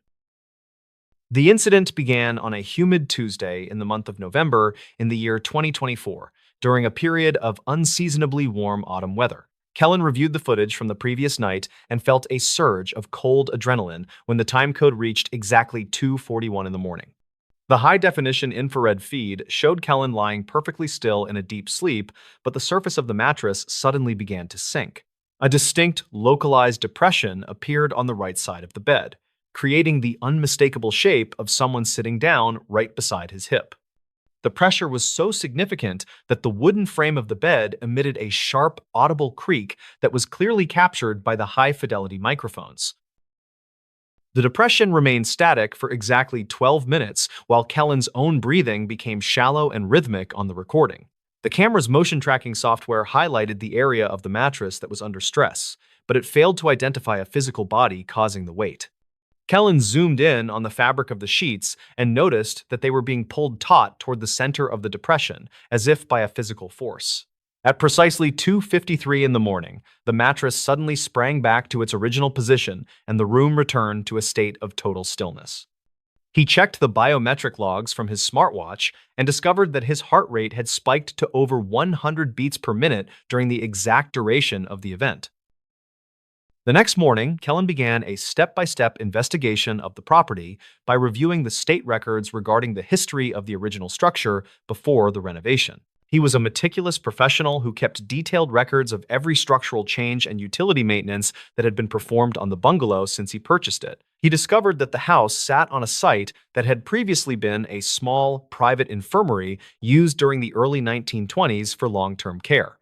According to a county file from 2009, the infirmary had specialized in treating patients with severe respiratory ailments who required constant monitoring throughout the night. The archives indicated that a dedicated nurse had died of exhaustion in the exact location where his bedroom was now situated. He searched the digital archives of the local historical society and found a series of recordings from the original estate executors regarding the final days of the infirmary. These files described a woman named Silas Thorne who was known for her habit of sitting on the edge of her patients' beds to comfort them during the early morning hours. Silas had reportedly been found slumped over a chair in the hallway after a 48-hour shift, having never left her post to seek rest for herself. The witness statements from the original investigation mentioned that the infirmary was often filled with the sound of phantom footsteps and the sensation of being watched. Kellen realized that the anatomical scale of the depression on his mattress matched the physical descriptions of the nurse mentioned in the historical report. The infrared footage was reviewed by a local digital forensics expert who found that the camera's sensors had recorded a localized thermal drop of 10 degrees in the area of the depression. Investigators never confirmed the presence of an intruder within the house, as the smart locks and window sensors showed no activity throughout the night. Records conflict regarding the exact nature of the structural settling that occurred during the renovation, with some contractors claiming the floorboards were prone to shifting under pressure. Kellen decided to install a secondary thermal imaging array and continued to monitor the bed for any signs of the recurring weight. He kept the original 2:41 a.m. recording on a secure encrypted drive as a record of the night that his sleep was shared by a weightless presence. The property remains under constant observation today as Kellen continues his work with a new focus on the environmental anomalies of his living space. He still reviews the 12 minutes of static pressure occasionally, but he remains unable to find a software glitch or a mechanical failure in the mattress or the bed frame. The final report is preserved in a secure archive as a testament to an event that defies a simple physical or biological explanation in the modern era. He sleeps with a secondary light source now because he knows that some presences don't need to be seen to make their physical impact felt. Some locations carry a memory that is recorded in the very tension of the furniture and the surrounding atmosphere of the home. The engineering community still discusses the Kellen Vance footage as an example of potential sensor ghosting or high-frequency vibrations causing localized material fatigue. However, Kellen knows that what his cameras captured was not a hardware failure, but a factual record of a routine that was older than the house itself. He spends his time now researching the intersection of historical medical sites and the modern residential structures that are built over the forgotten rooms of the past. The bungalow stands as a silent witness to the nurse who was still trying to provide comfort to those in her care long after the facility was closed. He closes his laptop and turns off the office light with a sense of total and complete investigative clarity about the weight in the dark. The final entry in the county file regarding the death of the nurse noted that she was a woman of immense empathy and a terrifyingly focused sense of duty. This detail suggests that the presence Kellen detected was not a malicious entity, but an echo of a responsibility that had been repeated for thousands of nights. It suggests that the bedroom floor was acting as a storage medium for the final, weary actions of a woman who refused to leave her patients alone. Kellen believes that the 2:41 a.m. event was a bridge between the past and the present that allowed a forgotten duty to be seen one last time. The depression on the bed was merely a reminder that the care we give to others can leave an impression that survives long after we are gone. The quiet suburbs of Tennessee rarely make the national news for anything other than routine property development reports and standard seasonal festivals for the community. Yet, underneath the surface of the modern residential neighborhoods, there are stories that remain recorded in the deep, unindexed layers of the local digital archives. Kellen Vance is one of the few who has a factual record of the recurring impossible hidden on a secure and encrypted drive for future study. He continues to document every biometric spike with the same professional objectivity because he knows that the truth is often found in the things that shouldn't be heavy. The reality of the sitting figure is a mystery that requires us to acknowledge the things that we cannot simply explain away with a medical diagnosis. The study of the property's electromagnetic and material resonance was completed in the spring of 2025, and the results were filed under restricted access for further review. No further long-duration depressions have been reported by Kellen, as the room's climate control system was updated to maintain a more consistent and stable environment. The memory of the mattress sinking in an empty room remains the only proof that something consistent and deliberate occurred in that quiet sanctuary. Kellen has moved on with his career, but he never forgets to check the 2:41 a.m. logs every single morning when he first logs into his server. He knows that the past is always looking for a way to leave a physical signature on the technology and the lives of the future. The legacy of the nurse is now a part of the local lore that the neighborhood residents discuss in their private social media groups during the long autumn nights. They talk about the woman who died at her post and the software developer who found the weight of a ghost on his high-definition monitor.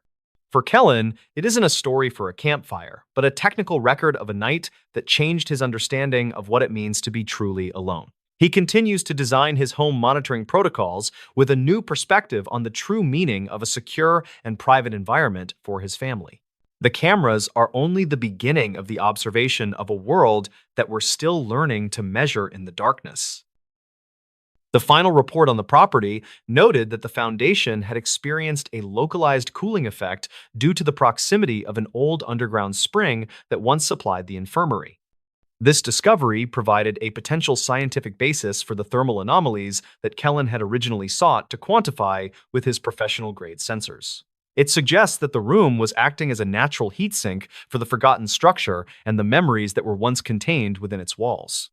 Kellen looks at the empty side of his bed and wonders how many other people are sleeping on top of the stories of those who built the world. He understands now that the most important data is often the kind that requires a silent night to even begin to notice.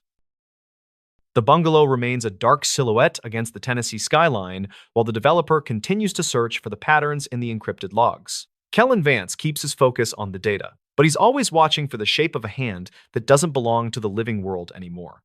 He knows that the archives are full of messages that are waiting for the right moment to be seen by an objective and technical observer. The silence of the house is no longer a void, but a space that is filled with the history of everything that happened before he arrived. He sleeps soundly now, knowing that the nurse has finally been documented and found her way back into the digital archives of the past. They went camping, but the forest was hunting them. The vast wilderness of the Pacific Northwest is a place of breathtaking beauty and immense silent danger. It is a land of towering ancient trees and deep valleys that have never been touched by modern hands. Two experienced hikers named Elias and Mara planned a week-long trip into this remote and isolated region. They wanted to escape the constant noise of the city and the pressure of their demanding corporate jobs. The year was 2016, and they were looking for a complete digital detox from the modern world. They parked their vehicle at a lonely trailhead that was miles away from the nearest paved road. The car was the only vehicle in the small gravel lot, which suggested they would be completely alone. They checked their gear one last time to ensure they had enough food and water for the journey. Elias carried a heavy pack with the tent and the cooking equipment, while Mara carried the medical supplies. The weather report called for clear skies and mild temperatures for the entire duration of their planned trip. They stepped onto the narrow dirt path and disappeared into the dense green wall of the forest. The silence of the woods was immediate, and it felt heavy, like a physical weight on their shoulders. The sun struggled to penetrate the thick canopy of pine needles and left the forest floor in shadow. Their simple goal for that day was to reach a specific ridgeline that offered a panoramic view. They hiked for 6 hours over rough terrain and crossed several cold streams that flowed from the mountains. They set up their camp in a small clearing that was surrounded on all sides by thick brush. Elias built a small fire, while Mara set up the tent and arranged their sleeping bags for the night. The sun went down quickly, and the temperature dropped just as fast in the high-altitude air. They ate a simple meal of dehydrated food and sat by the fire watching the sparks float upward. The darkness that descended on the woods was absolute and swallowed the light from their small fire completely. The first night was peaceful, but Mara woke up to the sound of something walking near the tent. It sounded like two heavy feet crunching on the dry leaves rather than the four paws of an animal. She woke Elias, but the sound stopped the moment he sat up and turned on his flashlight. They scanned the perimeter of their campsite, but saw nothing but the dark trunks of the massive trees. They dismissed the noise as a deer or a bear and tried to go back to sleep. The next morning, they packed up their camp and prepared to hike further into the deep woods. They planned to follow a marked trail that would lead them in a wide loop back to their car. They noticed that a few of their items seemed to have been moved during the night while they slept.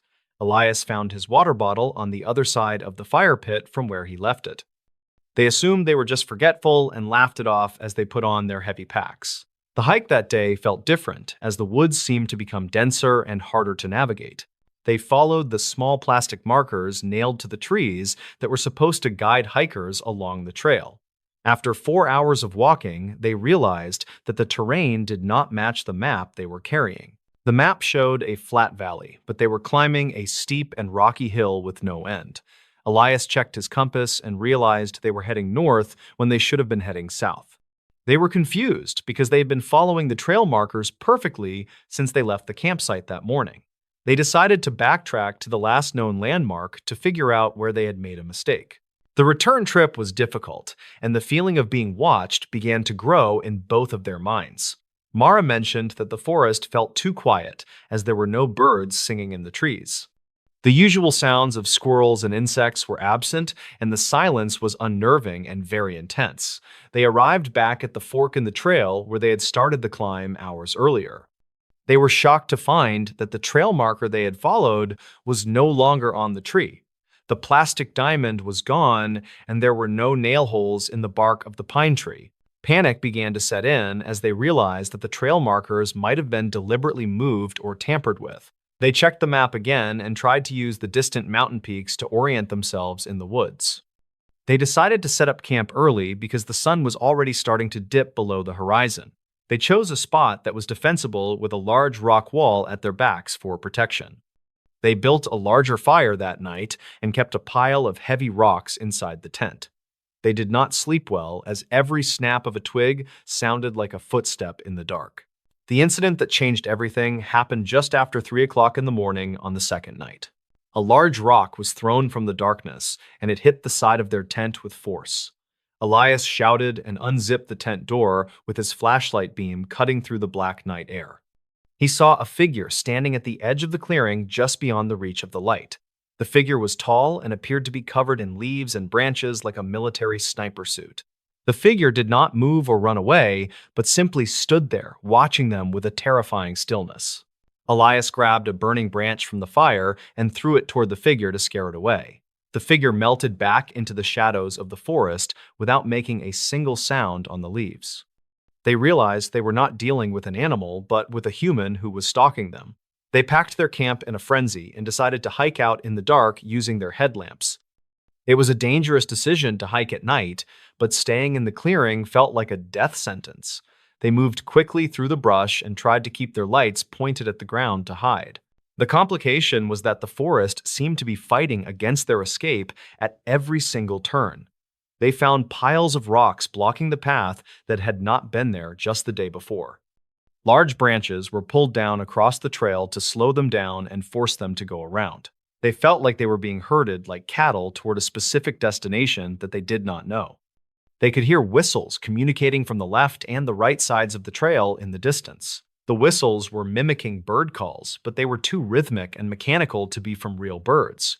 They abandoned the trail completely and decided to bushwhack straight down the side of the mountain toward a road.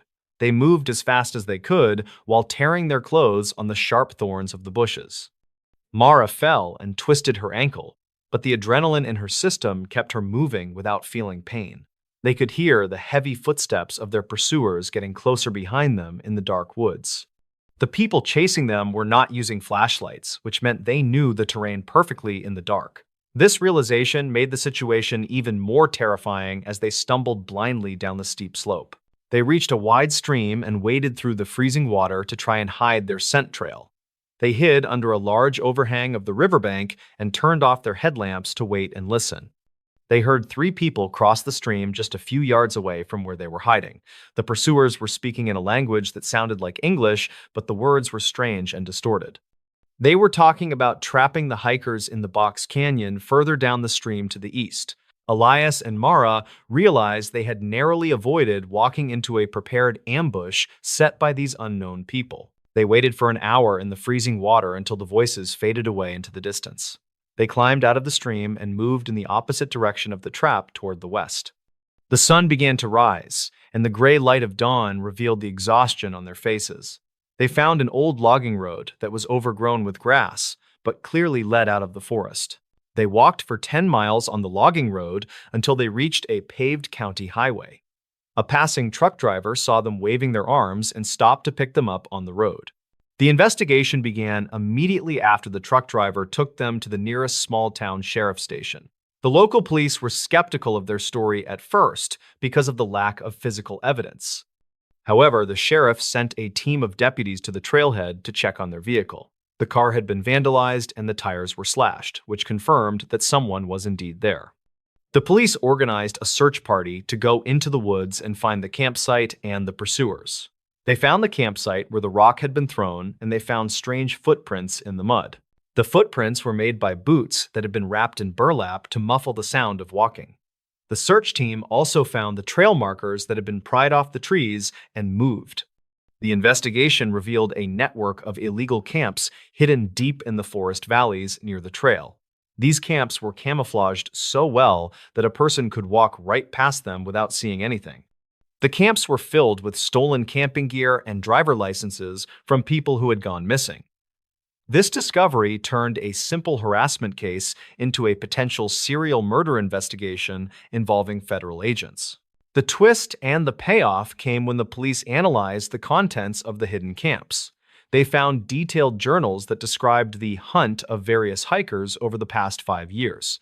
The people living in the woods were not just hermits, but a group of individuals who hunted humans.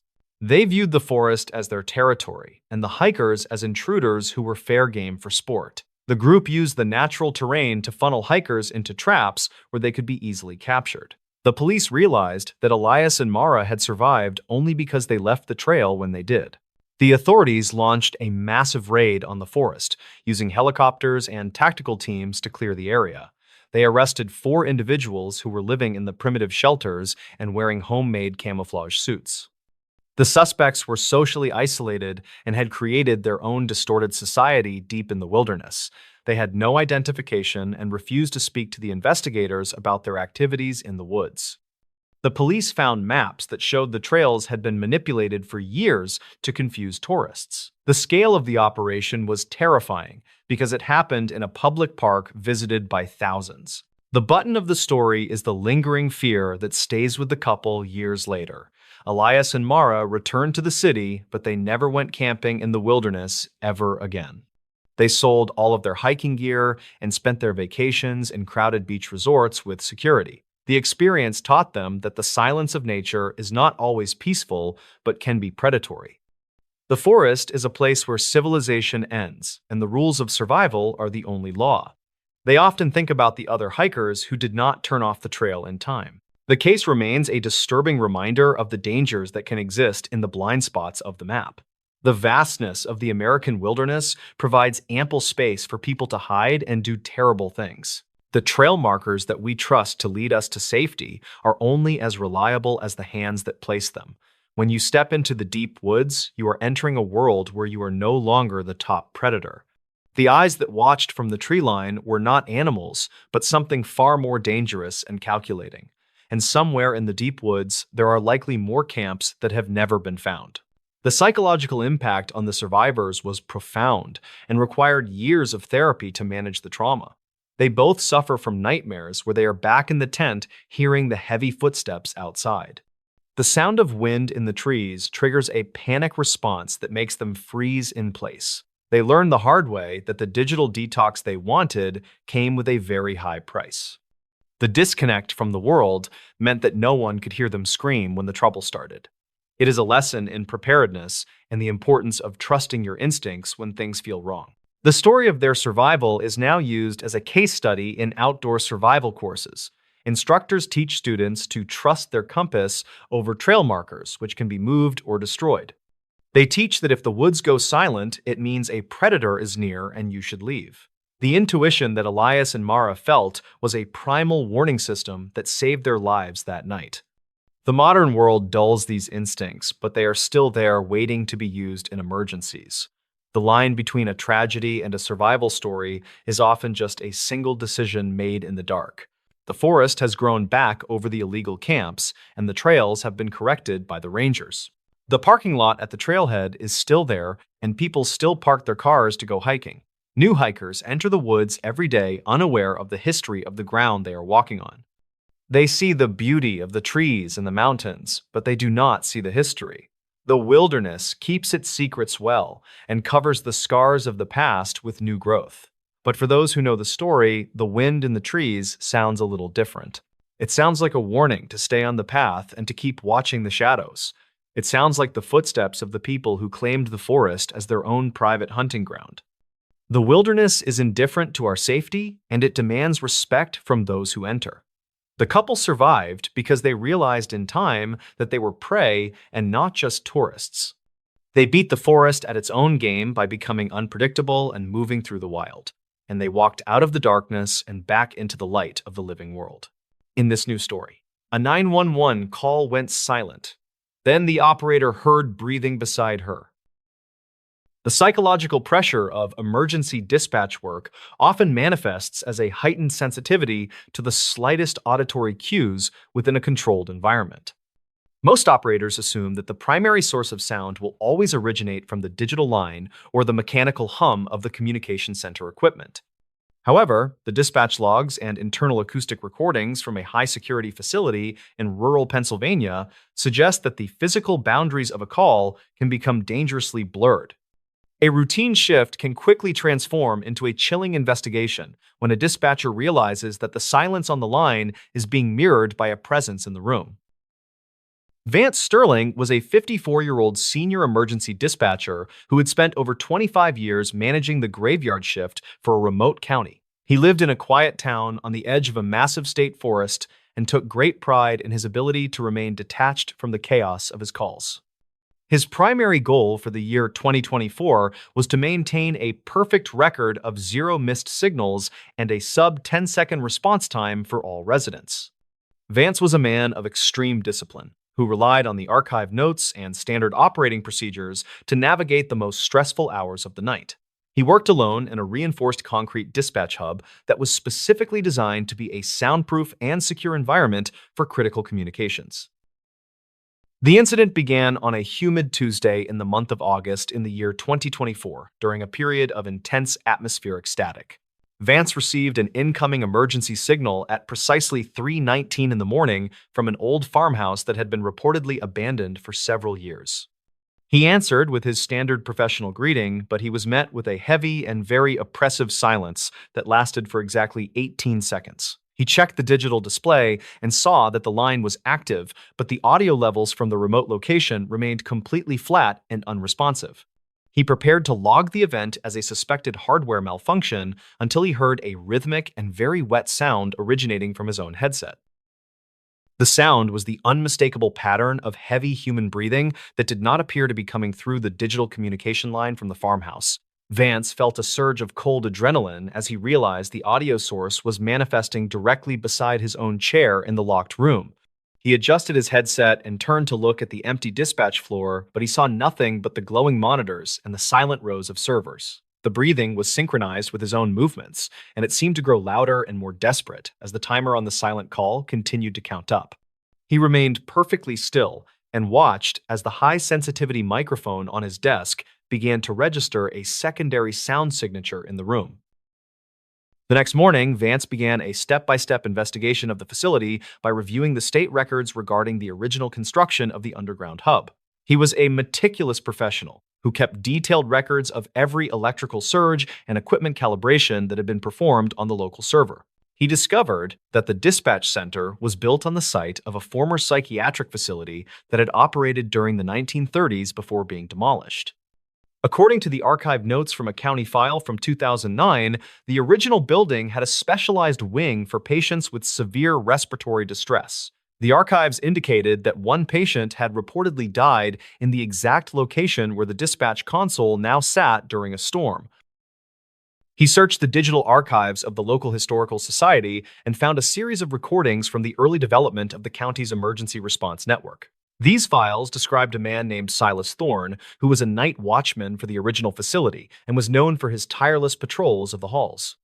Silas had reportedly disappeared during a massive fire in 1940, and his body was never recovered from the ruins of the basement levels. The witness statements from the original investigation mentioned that the watchman was often heard before he was seen due to a chronic and very heavy breathing. Vance realized that the silent call had originated from a location that used the same phone line designation as the watchman's old station. The audio logs from the incident were reviewed by technicians who found that the breathing was recorded on the internal track but not the external line. Investigators never confirmed the presence of a physical intruder within the locked dispatch hub, and the surveillance cameras showed Vance was entirely alone. Records conflict regarding the exact nature of the atmospheric static that occurred on that night, but some locals claimed it was a recurring temporal anomaly. Vance decided to keep a secondary recording device on his desk and continued to monitor the signal for any signs of the watchman's return. He kept the original dispatch logs on a secure drive as a record of the night that the boundaries of his job failed. The dispatch hub remains operational today as Vance continues his work with a new focus on the acoustic history of the properties he monitors. He still reviews the 18 seconds of silence occasionally, but he remains unable to find a mechanical flaw in the communication software or the headset. The final recording is preserved in a secure archive as a testament to an event that defies a simple technical or environmental explanation. He works with the office door open now because he knows that some presences do not need a key to enter the room. Some locations carry a memory that is broadcasted through the very wires and frequencies that we use to connect with the living.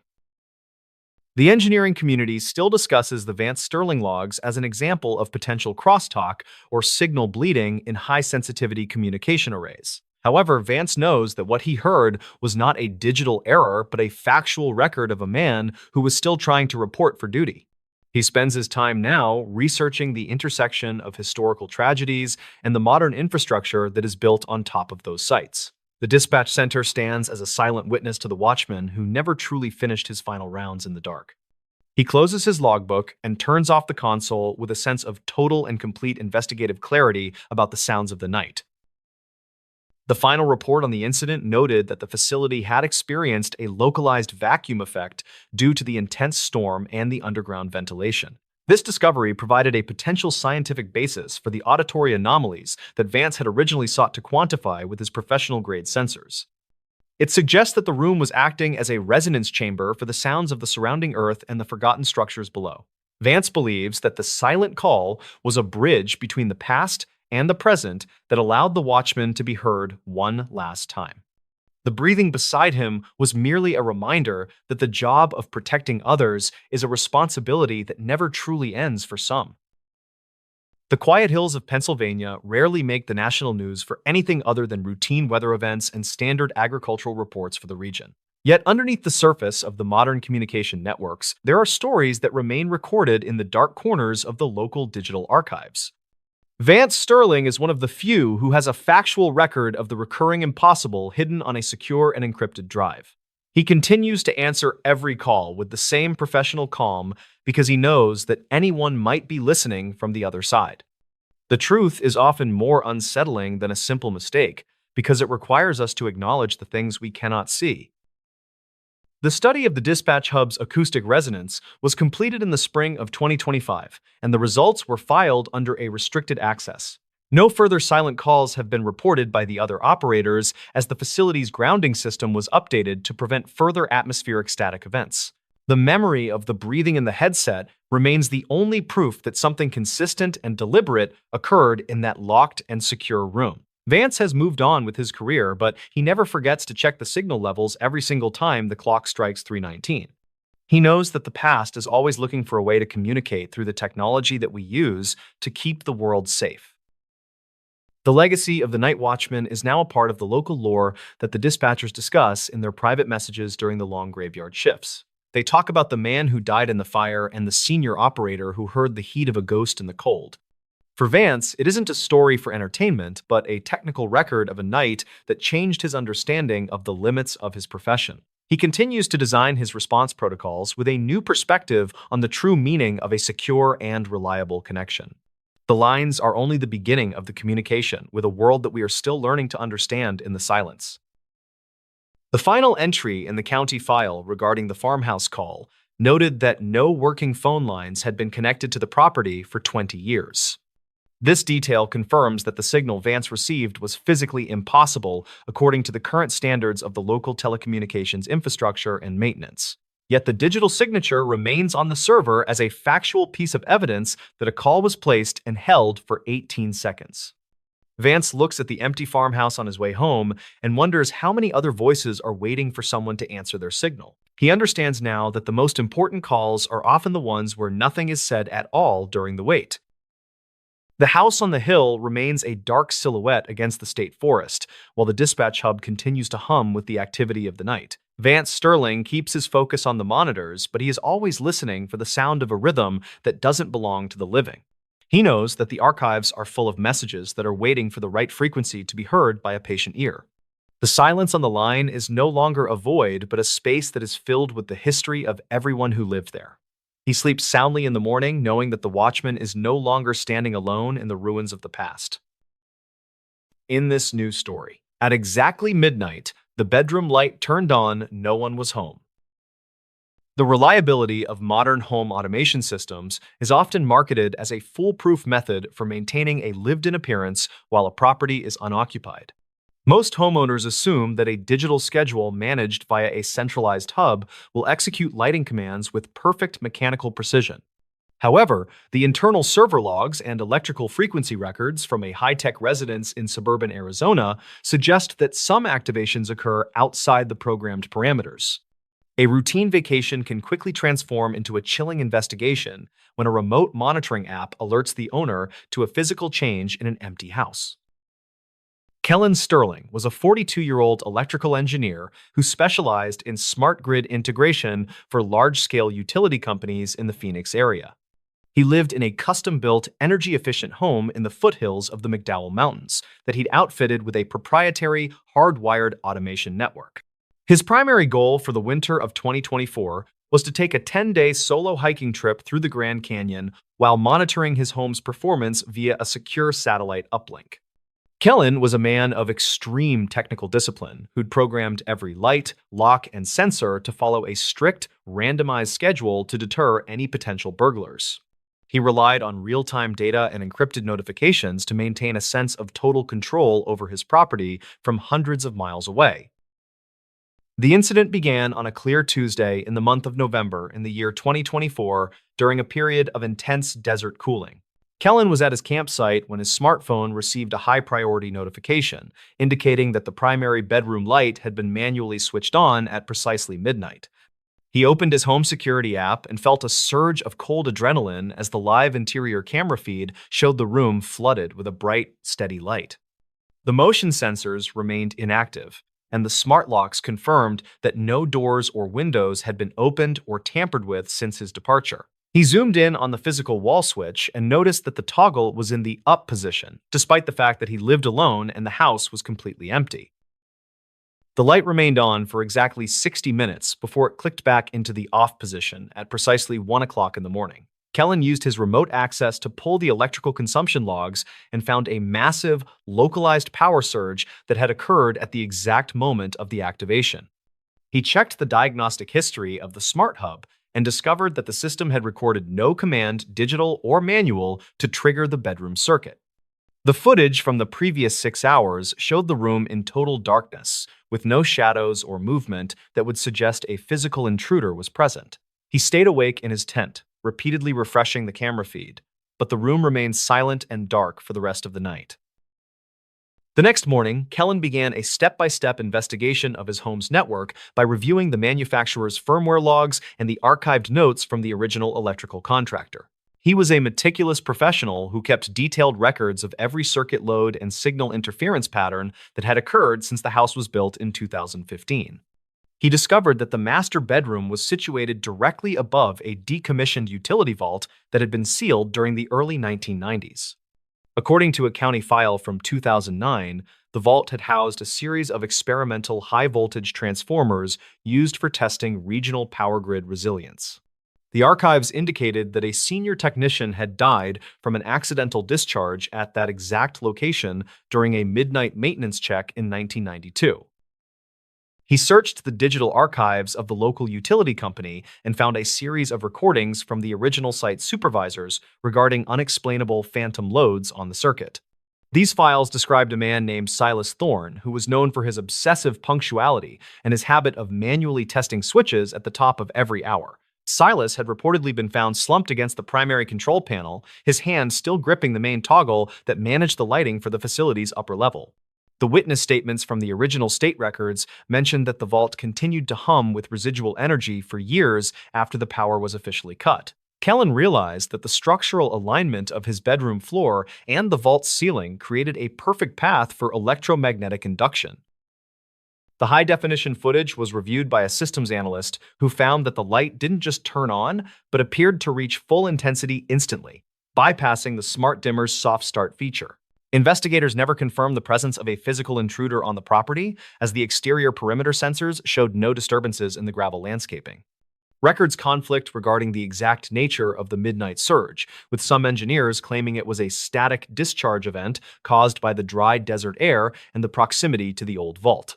Kellen decided to install a series of heavy-duty grounding plates beneath his bedroom floorboards and continued to monitor the midnight logs for any signs of recurring activity. He kept the original 1-hour recording on a secure, encrypted drive as a record of the night that his smart home was overridden by a legacy signal. The property remains under constant observation today as Kellen continues his work with a new focus on the lingering electrical echoes of decommissioned industrial sites. He still reviews the midnight footage occasionally, but he remains unable to find a software glitch or a mechanical failure in the smart switch or the hub. The final report is preserved in a secure archive as a testament to an event that defies a simple technical explanation in the age of digital automation. He sleeps with a manual override switch now because he knows that some circuits don't need a user ID to be activated by the past. Some locations carry an electrical memory that is recorded in the very wiring of the walls and the surrounding earth. The engineering community still discusses the Kellen Sterling incident as an example of potential ghost switching in high-density residential zones built over industrial infrastructure. However, Kellen knows that what his sensors captured was not a hardware error, but a factual record of a routine that was older than his house. He spends his time now researching the intersection of historical power grids and the modern smart devices that are built on top of the forgotten vaults of the past. The house stands as a silent witness to the technician who was still trying to complete his midnight rounds decades after the facility was closed. He closes his laptop and turns off the office light with a sense of total and complete investigative clarity about the signals in the dark. The final entry in the county file regarding the death of the technician noted that he was a man of immense technical pride and a terrifyingly focused sense of responsibility. This detail suggests that the presence Kellen detected was not a malicious hack, but an echo of an obligation that had been repeated for a lifetime. It suggests that the bedroom floor was acting as a storage medium for the final mechanical actions of a man who refused to leave his post during the blackout. Kellen believes that the midnight surge was a bridge between the old grid and the new that allowed a forgotten duty to be seen one last time. The light in the bedroom was merely a reminder that the energy we put into our work can linger long after the switch has been turned off. The quiet foothills of Arizona rarely make the national news for anything other than routine property development reports and standard seasonal tourism updates. Yet, underneath the surface of the modern desert homes, there are stories that remain recorded in the deep, unindexed layers of the local utility archives. Kellen Sterling is one of the few who has a factual record of the recurring impossible hidden on a secure and encrypted drive for future study. He continues to document every voltage spike with the same professional objectivity because he knows that the truth is often found in the things that shouldn't have power. The reality of the midnight light is a mystery that requires us to acknowledge the things that we cannot simply explain away with a remote reset. The study of the property's electromagnetic and grounding resonance was completed in the spring of 2025, and the results were filed under restricted access. No further midnight activations have been reported by Kellen, as the home's grounding system was updated to isolate the bedroom circuit from the vault below.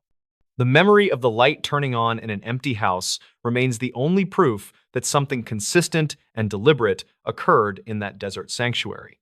Kellen has moved on with his career, but he never forgets to check the midnight logs every single morning when he first logs into his server. He knows that the past is always looking for a way to leave a digital signature on the technology and the lives of the future. The legacy of the technician is now a part of the local lore that the electrical workers discuss in their private radio channels during the long night shifts. They talk about the man who died at his post and the engineer who found the pulse of a ghost on his monitoring tablet. For Kellen, it isn't a story for a dinner party, but a technical record of a night that changed his understanding of what it means to be truly secure. He continues to design his smart grid protocols with a new perspective on the true meaning of a reliable and private environment for his family. The hubs are only the beginning of the observation of a world that we're still learning to measure in the darkness.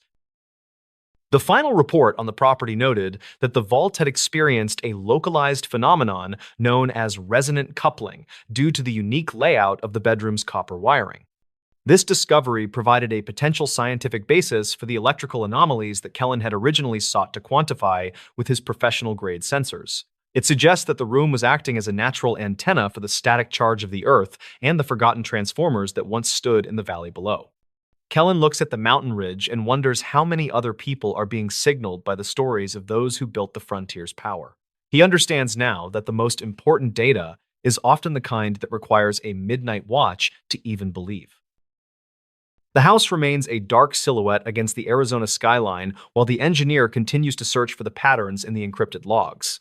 Kellen Sterling keeps his focus on the grid, but he's always watching for the light of a man who doesn't belong to the living world anymore.